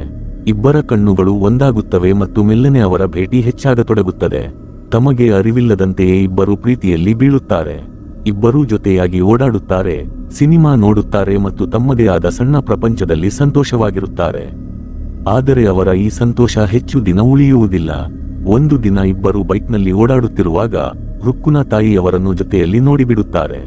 ಒಂದು ಸಣ್ಣ ಮೆಸ್ ನಡೆಸಿಕೊಂಡು ಕಷ್ಟಪಟ್ಟು ಜೀವನ ಸಾಗಿಸುವ ಈ ಹುಡುಗ ನನ್ನ ಮಗಳನ್ನು ಹೇಗೆ ತಾನೇ ಸಂತೋಷವಾಗಿಡಲು ಸಾಧ್ಯ ಎಂಬ ಒಂದೇ ಪ್ರಶ್ನೆ ಅವಳ ಮನಸ್ಸಿನಲ್ಲಿ ಮೂಡುತ್ತದೆ. ಸ್ವಲ್ಪ ಸಮಯದ ನಂತರ ರುಕ್ಕು ಮನೆಗೆ ತಲುಪಿದಾಗ ಅವಳ ತಾಯಿ, ನಾಳೆ ನಿನ್ನನ್ನು ನೋಡಲು ಗಂಡಿನ ಕಡೆಯವರು ಬರುತ್ತಿದ್ದಾರೆ, ನಾನು ಹುಡುಗನನ್ನು ಇಷ್ಟಪಟ್ಟಿದ್ದೇನೆ ಎಂದು ಹೇಳುತ್ತಾರೆ. ರುಕ್ಕು ಖಡಾಖಂಡಿತವಾಗಿ ನಿರಾಕರಿಸಿ, ನಾನ್ ಬೇರೆ ಯಾರನ್ನೋ ಪ್ರೀತಿಸ್ತಿದ್ದೀನಿ ಎಂದು ಹೇಳುತ್ತಾಳೆ. ಇದನ್ನು ಕೇಳಿ ಅವಳ ತಾಯಿ ಕೋಪದಿಂದ, ಆ ಹುಡುಗ ಸಂಪಾದನೆ ಮಾಡೋದು ಎಷ್ಟು, ನಿನ್ನನ್ನು ಹೇಗೆ ತಾನೇ ಖುಷಿಯಾಗಿದ್ದಾನೆ ಎನ್ನುತ್ತಾರೆ. ಮಾತು ಬೆಳೆದು ತಾಯಿ ಮಗಳ ನಡುವೆ ಭಾರಿ ಜಗಳವಾಗುತ್ತದೆ. ಆದರೆ ರುಕ್ಕು ತನ್ನ ಮಾತಿಗೆ ಪಟ್ಟು ಹಿಡಿದು ನಿಲ್ಲುತ್ತಾಳೆ. ಆಗ ಅವಳ ತಾಯಿ ಕೋಪದಲ್ಲಿ, ಇಂದಿನಿಂದ ನೀನು ನಮಗೆ ಸತ್ತು ಹೋದೆ, ಈಗಲೇ ಈ ಮನೆಯಿಂದ ತೊಲಗು ಎಂದು ಹೇಳುತ್ತಾರೆ. ತಾಯಿಯ ಮಾತುಗಳನ್ನು ಕೇಳಿ ರುಕ್ಕು ಮಾನಸಿಕವಾಗಿ ಕುಗ್ಗಿ ಹೋಗುತ್ತಾಳೆ. ಆದರೆ ತನ್ನ ಪ್ರೀತಿಯ ಮೇಲೆ ನಂಬಿಕೆ ಇಟ್ಟು ಮನೆ ಬಿಟ್ಟು ಹೊರಡುತ್ತಾಳೆ. ಅವಳು ನೇರವಾಗಿ ಕೃಷ್ಣನ ಹೋಟೆಲ್ಗೆ ತಲುಪುತ್ತಾಳೆ. ಆದರೆ ಹೋಟೆಲ್ ಸಂಪೂರ್ಣವಾಗಿ ಮುಚ್ಚಿರುತ್ತದೆ. ಕೃಷ್ಣ ಎಲ್ಲಿಗೋ ಹೊರಟು ಹೋಗಿರುತ್ತಾನೆ. ಅವನ ಸುಳಿವೇ ಇರುವುದಿಲ್ಲ. ಇಲ್ಲಿಗೆ ಫ್ಲಾಶ್ ಬ್ಯಾಕ್ ಮುಗಿದು ಕಥೆ ಮತ್ತೆ ವರ್ತಮಾನಕ್ಕೆ ಹಿಂತಿರುಗುತ್ತದೆ. ರುಕ್ಕು ಅವನ ಮುಚ್ಚಿದ ಹೋಟೆಲ್ ಹೊರಗಡೆ ಗಂಟೆಗಟ್ಟಲೆ ಮಳೆಯಲ್ಲಿ ಕುಳಿತಿರುತ್ತಾಳೆ. ಕೊನೆಗೆ ಅವಳ ತಂದೆ ಬಂದು ಅವಳನ್ನು ಮನೆಗೆ ಕರೆದೊಯ್ಯುತ್ತಾರೆ. ಆದರೆ ಅವಳ ತಾಯಿ, ನೀನು ನಂಬಿದ ಹುಡುಗನೇ ನಿನ್ನನ್ನು ಬಿಟ್ಟು ಹೋದ ಎಂದು ಚುಚ್ಚಿ ಮಾತನಾಡುತ್ತಾಳೆ. ರುಕ್ಕು ಅಳುತ್ತಿರುತ್ತಾಳೆ. ಆದರೆ ಕೃಷ್ಣ ಕಾರಣವಿಲ್ಲದೆ ತನ್ನನ್ನು ಎಂದಿಗೂ ಬಿಟ್ಟು ಹೋಗಲು ಸಾಧ್ಯವಿಲ್ಲ ಎಂಬ ನಂಬಿಕೆ ಅವಳ ಮನಸ್ಸಿನಲ್ಲಿ ಇಂದಿಗೂ ಇರುತ್ತದೆ. ಅತ್ತ ಕೃಷ್ಣನ ಪ್ರಪಂಚ ಸಂಪೂರ್ಣವಾಗಿ ಬದಲಾಗಿರುತ್ತದೆ. ಆದರೆ ಅವನ ನೆನಪುಗಳಲ್ಲಿ ಈಗಲೂ ರುಕ್ಕು ನೆಲೆಸಿದ್ದಾಳೆ. ಈಗ ಮೊದಲ ಬಾರಿಗೆ ರಾಜಶಂಕರ್ ತನ್ನ ಮಗ ಧನುಷ್ ಅಂದರೆ ಅಸಲಿಗೆ ಕೃಷ್ಣನನ್ನು ಸಾವಿರಾರು ಜನರ ಮುಂದೆ ಕರೆತರುತ್ತಾನೆ. ಮಾಧ್ಯಮ, ಪಕ್ಷದ ಕಾರ್ಯಕರ್ತರು ಮತ್ತು ಜನಸಾಮಾನ್ಯರು ಎಲ್ಲರ ಕಣ್ಣುಗಳು ಅವನ ಮೇಲೆಯೇ ನೆಟ್ಟಿರುತ್ತವೆ. ವೇದಿಕೆಯ ಮೇಲೆ ಬರುತ್ತಿದ್ದಂತೆ ರಾಜಶಂಕರ್ ಭಾವುಕ ಶೈಲಿಯಲ್ಲಿ, ನನ್ನ ವಿರುದ್ಧ ಎಷ್ಟೇ ಸಂಚುಗಳನ್ನು ರೂಪಿಸಿದರೂ ಜನರ ಸೇವೆಯೇ ನನ್ನ ಜೀವನದ ಮುಖ್ಯ ಉದ್ದೇಶವಾಗಿತ್ತು. ಇಂದು ನಾನು ನನ್ನ ಮಗ ಧನುಷ್ನನ್ನು ನಿಮ್ಮೆಲ್ಲರ ಕೈಗೆ ಒಪ್ಪಿಸುತ್ತಿದ್ದೇನೆ. ಇನ್ನು ಮುಂದೆ ಅವನೇ ಈ ರಾಜ್ಯದ ಸೇವೆ ಮಾಡುತ್ತಾನೆ ಎಂದು ಹೇಳುತ್ತಾನೆ. ಅಷ್ಟು ದೊಡ್ಡ ಜನಸ್ತೋಮವನ್ನು ನೋಡಿ ಕೃಷ್ಣ ಕೆಲವು ಕ್ಷಣಗಳ ಕಾಲ ಗಾಬರಿಯಾಗುತ್ತಾನೆ. ಅವನ ಬಾಯಿಯಿಂದ ಒಂದು ಮಾತು ಕೂಡ ಬಾಯಿಯಿಂದ ಬರುವುದಿಲ್ಲ. ಜನಸಂದಣಿಯಲ್ಲಿ ಗುಣುಗುಟ್ಟುವುದು ಶುರುವಾಗುತ್ತದೆ. ತಕ್ಷಣವೇ ಕೃಷ್ಣ ಆಳವಾಗಿ ಉಸಿರೆಳೆದುಕೊಳ್ಳುತ್ತಾನೆ. ತನ್ನ ಕೋಟ್ ಮತ್ತು ಟೈ ತೆಗೆದುಹಾಕಿ ಪೂರ್ಣ ಆತ್ಮವಿಶ್ವಾಸದಿಂದ ಮಾತನಾಡಲು ಪ್ರಾರಂಭಿಸುತ್ತಾನೆ. ನಾನು ಬೆಳೆದಿದ್ದು ವಿದೇಶದಲ್ಲಾಗಿರಬಹುದು, ಆದರೆ ನನ್ನ ಬೇರುಗಳು ಇದೇ ಮಣ್ಣಿನೊಂದಿಗೆ ಬೆಸೆದುಕೊಂಡಿವೆ. ನಾನು ಯಾರೋ ದೊಡ್ಡ ನಾಯಕನ ಮಗನಾಗಲು ಬಂದಿಲ್ಲ, ಬದಲಾಗಿ ನಿಮ್ಮೆಲ್ಲರ ಮಗನಾಗಿ ಬಂದಿದ್ದೇನೆ. ಇದಾದ ನಂತರ ಅವನು ಸಾಮಾನ್ಯ ಜನರ ಭಾಷೆಯಲ್ಲೇ ಅವರೊಂದಿಗೆ ಮಾತನಾಡತೊಡಗುತ್ತಾನೆ. ಅವನ ಸರಳತೆ ಮತ್ತು ಮಾತನಾಡುವ ಶೈಲಿ ಜನರ ಮನಸ್ಸನ್ನು ಗೆಲ್ಲುತ್ತದೆ. ನಂತರ ಕೃಷ್ಣ ಇಡೀ ರಾಜ್ಯ ಪ್ರವಾಸ ಮಾಡಲು ಶುರು ಮಾಡುತ್ತಾನೆ. ಅವನು ಹಳ್ಳಿಗಳಿಗೆ, ನಗರಗಳಿಗೆ ತೆರಳಿ ಜನರ ಸಮಸ್ಯೆಗಳನ್ನು ಆಲಿಸುತ್ತಾನೆ. ವಿದೇಶದಲ್ಲಿ ಬೆಳೆದವನಾದ್ದರಿಂದ ಇವನಿಗೆ ಸಾಮಾನ್ಯ ಜನರ ಕಷ್ಟಗಳ ಬಗ್ಗೆ ಯಾವುದೇ ಅರಿವಿರುವುದಿಲ್ಲ ಎಂದು ವಿರೋಧಿಗಳು ಭಾವಿಸಿದ್ದರು. ಆದರೆ ನಿಜ ಜೀವನದಲ್ಲಿ ಅವನು ಬಡ ಮಧ್ಯಮ ವರ್ಗದ ಕುಟುಂಬದಿಂದ ಬಂದವನೆಂಬ ವಿಷಯ ಅವರಿಗೆ ಎಲ್ಲಿ ತಿಳಿದಿತ್ತು. ಆದ್ದರಿಂದಲೇ ಜನರು ಅವನಿಗೆ ದೈನಂದಿನ ವಸ್ತುಗಳ ಬೆಲೆ ಕೇಳಿದಾಗ ಅವನು ಪ್ರತಿಯೊಂದು ವಸ್ತುವಿನ ನಿಖರವಾದ ಬೆಲೆಯನ್ನು ಹೇಳುತ್ತಿದ್ದ. ಅವನು ಹಣದುಬ್ಬರ, ನಿರುದ್ಯೋಗ ಮತ್ತು ಬಡವರ ಕಷ್ಟಗಳ ಬಗ್ಗೆ ಮುಕ್ತವಾಗಿ ಮಾತನಾಡುತ್ತಿದ್ದ. ಅವನ ಮಾತುಗಳು ಜನರ ಹೃದಯವನ್ನು ತಟ್ಟುತ್ತಿದ್ದವು. ಮೆಲ್ಲನೆ ಕೃಷ್ಣ ಇಡೀ ರಾಜ್ಯದ ಅತ್ಯಂತ ಜನಪ್ರಿಯ ನಾಯಕನಾಗಿ ಹೊರಹೊಮ್ಮುತ್ತಾನೆ. ನಿಜವಾಗಿಯೂ ತಮ್ಮ ಕಷ್ಟಗಳನ್ನು ಅರ್ಥಮಾಡಿಕೊಳ್ಳುವ ನಾಯಕನೊಬ್ಬ ತಮಗೆ ಮೊದಲ ಬಾರಿಗೆ ಸಿಕ್ಕಿದ್ದಾನೆ ಎಂದು ಜನರಿಗೆ ಅನಿಸತೊಡಗುತ್ತದೆ. ಇದರ ಪರಿಣಾಮವಾಗಿ ಸಾವಿರಾರು ಜನರು ರಾಜಶಂಕರ್ನ ಪಕ್ಷಕ್ಕೆ ಸೇರಲು ಪ್ರಾರಂಭಿಸುತ್ತಾರೆ ಮತ್ತು ಈ ಬಾರಿ ವೋಟ್ ಏನಿದ್ದರೂ ಧನುಷ್ಗೆ ಮಾತ್ರ ಎಂದು ನಿಶ್ಚಯಿಸುತ್ತಾರೆ. ಇತ್ತ ನಾನಿ ರುಕ್ಕುನಿಗೆ ಫೋನ್ ಮಾಡಿ, ಕೃಷ್ಣನಿಗೆ ಸಿನಿಮಾಗಳಲ್ಲಿ ಹೀರೋ ಆಗುವ ಅವಕಾಶ ಸಿಕ್ಕಿದೆ, ಅವನು ಮುಂಬೈಗೆ ಹೋಗಿದ್ದಾನೆ ಎಂದು ಸುಳ್ಳು ಹೇಳುತ್ತಾನೆ. ಆದರೆ ಕೃಷ್ಣ ತನಗೆ ಹೇಳದೆ ಕೇಳದೆ ಬಿಟ್ಟು ಹೋದ ಎಂದು ರುಕ್ಕು ಭಾವಿಸುತ್ತಾಳೆ. ದುಃಖದಿಂದ ಅವಳು ಫೋನ್ ಕಟ್ ಮಾಡುತ್ತಾಳೆ. ಒಂದು ದಿನ ಚುನಾವಣಾ ಪ್ರಚಾರದ ಸಮಯದಲ್ಲಿ ಕೃಷ್ಣ ಸ್ವತಃ ಮಕ್ಕಳಿಗೆ ಊಟ ಬಡಿಸುತ್ತಿರುತ್ತಾನೆ. ಟಿವಿಯಲ್ಲಿ ಈ ದೃಶ್ಯವನ್ನು ನೋಡಿ ರುಕ್ಕು ಇದ್ದಕ್ಕಿದ್ದಂತೆ ಬೆಚ್ಚಿ ಬೀಳುತ್ತಾಳೆ. ಊಟ ಬಡಿಸುವ ಅದೇ ಶೈಲಿ, ಅದೇ ಆತ್ಮೀಯತೆಯನ್ನು ನೋಡಿ ಇವನು ಧನುಷ್ ಆಗಿರಲು ಸಾಧ್ಯವೇ ಇಲ್ಲ ಎಂದು ಅವಳಿಗೆ ಅನಿಸುತ್ತದೆ. ಮುಖ್ಯಮಂತ್ರಿಯ ಮಗನಾಗಿ ಓಡಾಡುತ್ತಿರುವ ಈ ವ್ಯಕ್ತಿ ತನ್ನ ಕೃಷ್ಣನೇ ಇರಬಹುದೇ ಎಂಬ ಅನುಮಾನ ಅವಳ ಮನಸ್ಸಿನಲ್ಲಿ ಮೊದಲ ಬಾರಿಗೆ ಮೂಡುತ್ತದೆ. ಇದೇ ಸಮಯದಲ್ಲಿ ವಿದೇಶದಲ್ಲಿದ್ದ ಅಸಲಿ ಧನುಷ್ ಕೂಡ ಟಿವಿಯಲ್ಲಿ ತನ್ನ ಎಲ್ಲಾ ಸುದ್ದಿಗಳನ್ನು ನೋಡುತ್ತಿರುತ್ತಾನೆ. ತನ್ನ ಜಾಗದಲ್ಲಿ ಬೇರೆಯವನೊಬ್ಬ ರಾಜಕೀಯ ಮಾಡುತ್ತಿದ್ದಾನೆ ಎಂಬ ವಿಷಯ ತಿಳಿಯುತ್ತಿದ್ದಂತೆ ಅವನು ಯಾರಿಗೂ ತಿಳಿಸದೇ ಇದ್ದಕ್ಕಿದ್ದಂತೆ ಭಾರತಕ್ಕೆ ಹಿಂತಿರುಗುತ್ತಾನೆ. ಆಗಲೇ ನಂಬಿಯಾರ್ಗೆ ಫೋನ್ ಕರೆಯೊಂದು ಬರುತ್ತದೆ. ಅವನು ಗಾಬರಿಯಾಗಿ ತಕ್ಷಣವೇ ಹೊರಗೆ ಬರುತ್ತಾನೆ. ಅಲ್ಲಿ ತನ್ನ ಕಣ್ಣ ಮುಂದಿದ್ದ ದೃಶ್ಯವನ್ನು ನೋಡಿ ಅವನ ಕಾಲು ಕೆಳಗಿನ ನೆಲವೇ ಕುಸಿದು ಬಿದ್ದಂತಾಗುತ್ತದೆ. ರ್ಯಾಲಿಯ ಹೊರಗಡೆ ಅಸಲಿ ಧನುಷ್ ಆರಾಮಾಗಿ ಸಿಗರೇಟ್ ಸೇದುತ್ತಾ ನಿಂತಿದ್ದ. ಒಳಗೆ ವೇದಿಕೆಯ ಮೇಲೆ ಅವನ ಜಾಗದಲ್ಲಿ ಕೃಷ್ಣ ಜನನಾಯಕನಾಗಿದ್ದ. ಈ ಆಟ ಇನ್ನು ಮುಂದೆ ಮೊದಲಿನಂತೆ ಸುಲಭವಲ್ಲ ಎಂಬುದು ನಂಬಿಯಾರ್ಗೆ ಅರ್ಥವಾಗುತ್ತದೆ. ಇಬ್ಬರೂ ಮುಖಾಮುಖಿಯಾದರೆ ಕೇವಲ ಒಂದು ಸುಳ್ಳು ಅಷ್ಟೇ ಅಲ್ಲ, ಇಡೀ ರಾಜಕೀಯವೇ ಧೂಳಿಪಟವಾಗುತ್ತದೆ. ಧನುಷ್ನನ್ನು ಎದುರಿಗೆ ನೋಡಿ ರಾಜಶಂಕರ್ ಮತ್ತು ನಂಬಿಯಾರ್ ಇಬ್ಬರ ಪ್ರಜ್ಞೆಯು ತಪ್ಪಿದಂತಾಗುತ್ತದೆ. ಸ್ವಲ್ಪ ಸಮಯದ ನಂತರ ರಾಜಶಂಕರ್ ಕೋಪದಿಂದ ನಂಬಿಯಾರ್ನನ್ನು, ಇದೆಲ್ಲ ಏನು? ನನ್ನ ಅನುಮತಿಯಿಲ್ಲದೆ ಇಷ್ಟೊಂದು ದೊಡ್ಡ ಆಟ ಆಡಲು ನಿನಗೆ ಎಷ್ಟು ಧೈರ್ಯ ಎಂದು ಕೇಳುತ್ತಾನೆ. ಆಗ ನಂಬಿಯಾರ್ ಸಂಪೂರ್ಣ ಸತ್ಯವನ್ನು ಹೇಳುತ್ತಾನೆ. ಸರ್, ಧನುಷ್ನ ಫೋಟೋಗಳು ಮಾಧ್ಯಮಗಳಲ್ಲಿ ವೈರಲ್ ಆದಾಗ ನಾನು ಅವನನ್ನು ಕರೆತರಲು ಹೋಗಿದ್ದೆ. ಆದರೆ ಅವನು ಬರಲು ಖಡಾಖಂಡಿತವಾಗಿ ನಿರಾಕರಿಸಿದ. ಅದೇ ಸಮಯದಲ್ಲಿ ನನಗೆ ಕೃಷ್ಣನ ಭೇಟಿಯಾಯಿತು. ಅವನು ಥೇಟ್ ಧನುಷ್ನಂತೆಯೇ ಕಾಣುತ್ತಿದ್ದ. ಅನಿವಾರ್ಯವಾಗಿ ನಾನು ಈ ದಾರಿಯನ್ನು ಆಯ್ದುಕೊಳ್ಳಬೇಕಾಯಿತು ಎನ್ನುತ್ತಾನೆ. ಇದಾದ ನಂತರ ನಂಬಿಯಾರ್ ರಾಜಶಂಕರ್ನಿಗೆ ವರ್ಷಗಳ ಹಿಂದೆ ಧನುಷ್ನನ್ನು ವಿದೇಶಕ್ಕೆ ಕಳುಹಿಸಲು ಇದ್ದ ನಿಜವಾದ ಕಾರಣವನ್ನು ನೆನಪಿಸುತ್ತಾನೆ. ವಾಸ್ತವವಾಗಿ ಧನುಷ್ ತನ್ನ ಸಹಪಾಠಿಯೊಬ್ಬಳೊಂದಿಗೆ ಅತ್ಯಂತ ಗಂಭೀರವಾದ ಅಪರಾಧವನ್ನು ಎಸಗಿದ್ದ. ರಾಜಶಂಕರ್ ಕಾನೂನನ್ನು ನ್ಯಾಯಕ್ಕಾಗಿ ಬಳಸದೆ ತನ್ನ ಮಗನನ್ನು ರಕ್ಷಿಸಲು ಬಳಸಿಕೊಂಡಿದ್ದ. ಪ್ರಕರಣವನ್ನು ಮುಚ್ಚಿ ಹಾಕಲಾಯಿತು, ದೂರು ದಾಖಲಾಗದಂತೆ ನೋಡಿಕೊಳ್ಳಲಾಯಿತು ಮತ್ತು ಎಲ್ಲಾ ಸಾಕ್ಷ್ಯಗಳನ್ನು ನಾಶಪಡಿಸಲಾಯಿತು. ಇದರ ನಂತರ ಈ ವಿಷಯ ಸಂಪೂರ್ಣವಾಗಿ ತಣ್ಣಗಾಗುವವರೆಗೆ ಧನುಷ್ನನ್ನು ವಿದೇಶಕ್ಕೆ ಕಳುಹಿಸುವುದೇ ಸೂಕ್ತ ಎಂದು ರಾಜಶಂಕರ್ ನಿರ್ಧರಿಸಿದ್ದ. ಅತ್ಯಂತ ಸುರಕ್ಷಿತ ಮಾರ್ಗವಾಗಿರುತ್ತದೆ.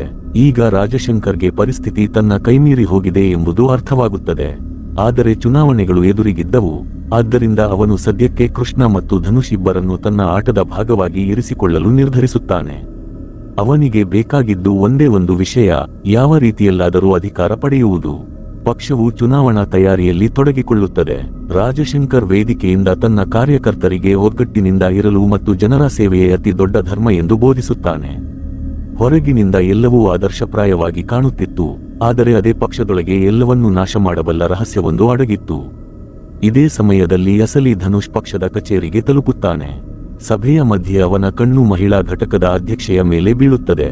ಅವನು ಅವಳನ್ನು ಹಿಂಬಾಲಿಸಿ ವಾಶ್ರೂಮ್ವರೆಗೆ ಹೋಗಿ ಅಲ್ಲಿ ಅವಳೊಂದಿಗೆ ಬಲವಂತ ಮಾಡಲು ಯತ್ನಿಸುತ್ತಾನೆ. ತಪ್ಪು ಧನುಷ್ನದ್ದೇ ಎಂದು ಎಲ್ಲರಿಗೂ ಖಾತ್ರಿ ಇರುತ್ತದೆ. ಆದರೆ ತಕ್ಷಣವೇ ಆ ಮಹಿಳೆ ಎಲ್ಲರ ಮುಂದೆ ತನ್ನ ಹೇಳಿಕೆಯನ್ನು ಬದಲಾಯಿಸುತ್ತಾಳೆ. ತನಗೆ ಏನೋ ಗೊಂದಲವಾಗಿತ್ತು, ಧನುಷ್ ತನ್ನೊಂದಿಗೆ ಏನೂ ಮಾಡಿಲ್ಲ ಎಂದು ಅವಳು ಹೇಳುತ್ತಾಳೆ. ವಾಸ್ತವವಾಗಿ ಅವಳು ಸತ್ಯವನ್ನಲ್ಲ, ಒಂದು ಚೌಕಾಶಿಯನ್ನು ಆಯ್ದುಕೊಂಡಿದ್ದಳು. ಅದಕ್ಕೆ ಪ್ರತಿಯಾಗಿ ಅವಳಿಗೆ ಚುನಾವಣಾ ಟಿಕೆಟ್ ಮತ್ತು ದೊಡ್ಡ ರಾಜಕೀಯ ಹುದ್ದೆಯ ಭರವಸೆ ನೀಡಲಾಗಿತ್ತು. ಅಂದರೆ ಮತ್ತೊಂದು ಸತ್ಯ ಅಧಿಕಾರದ ಅಡಿಯಲ್ಲಿ ಹೂತುಹೋಯಿತು.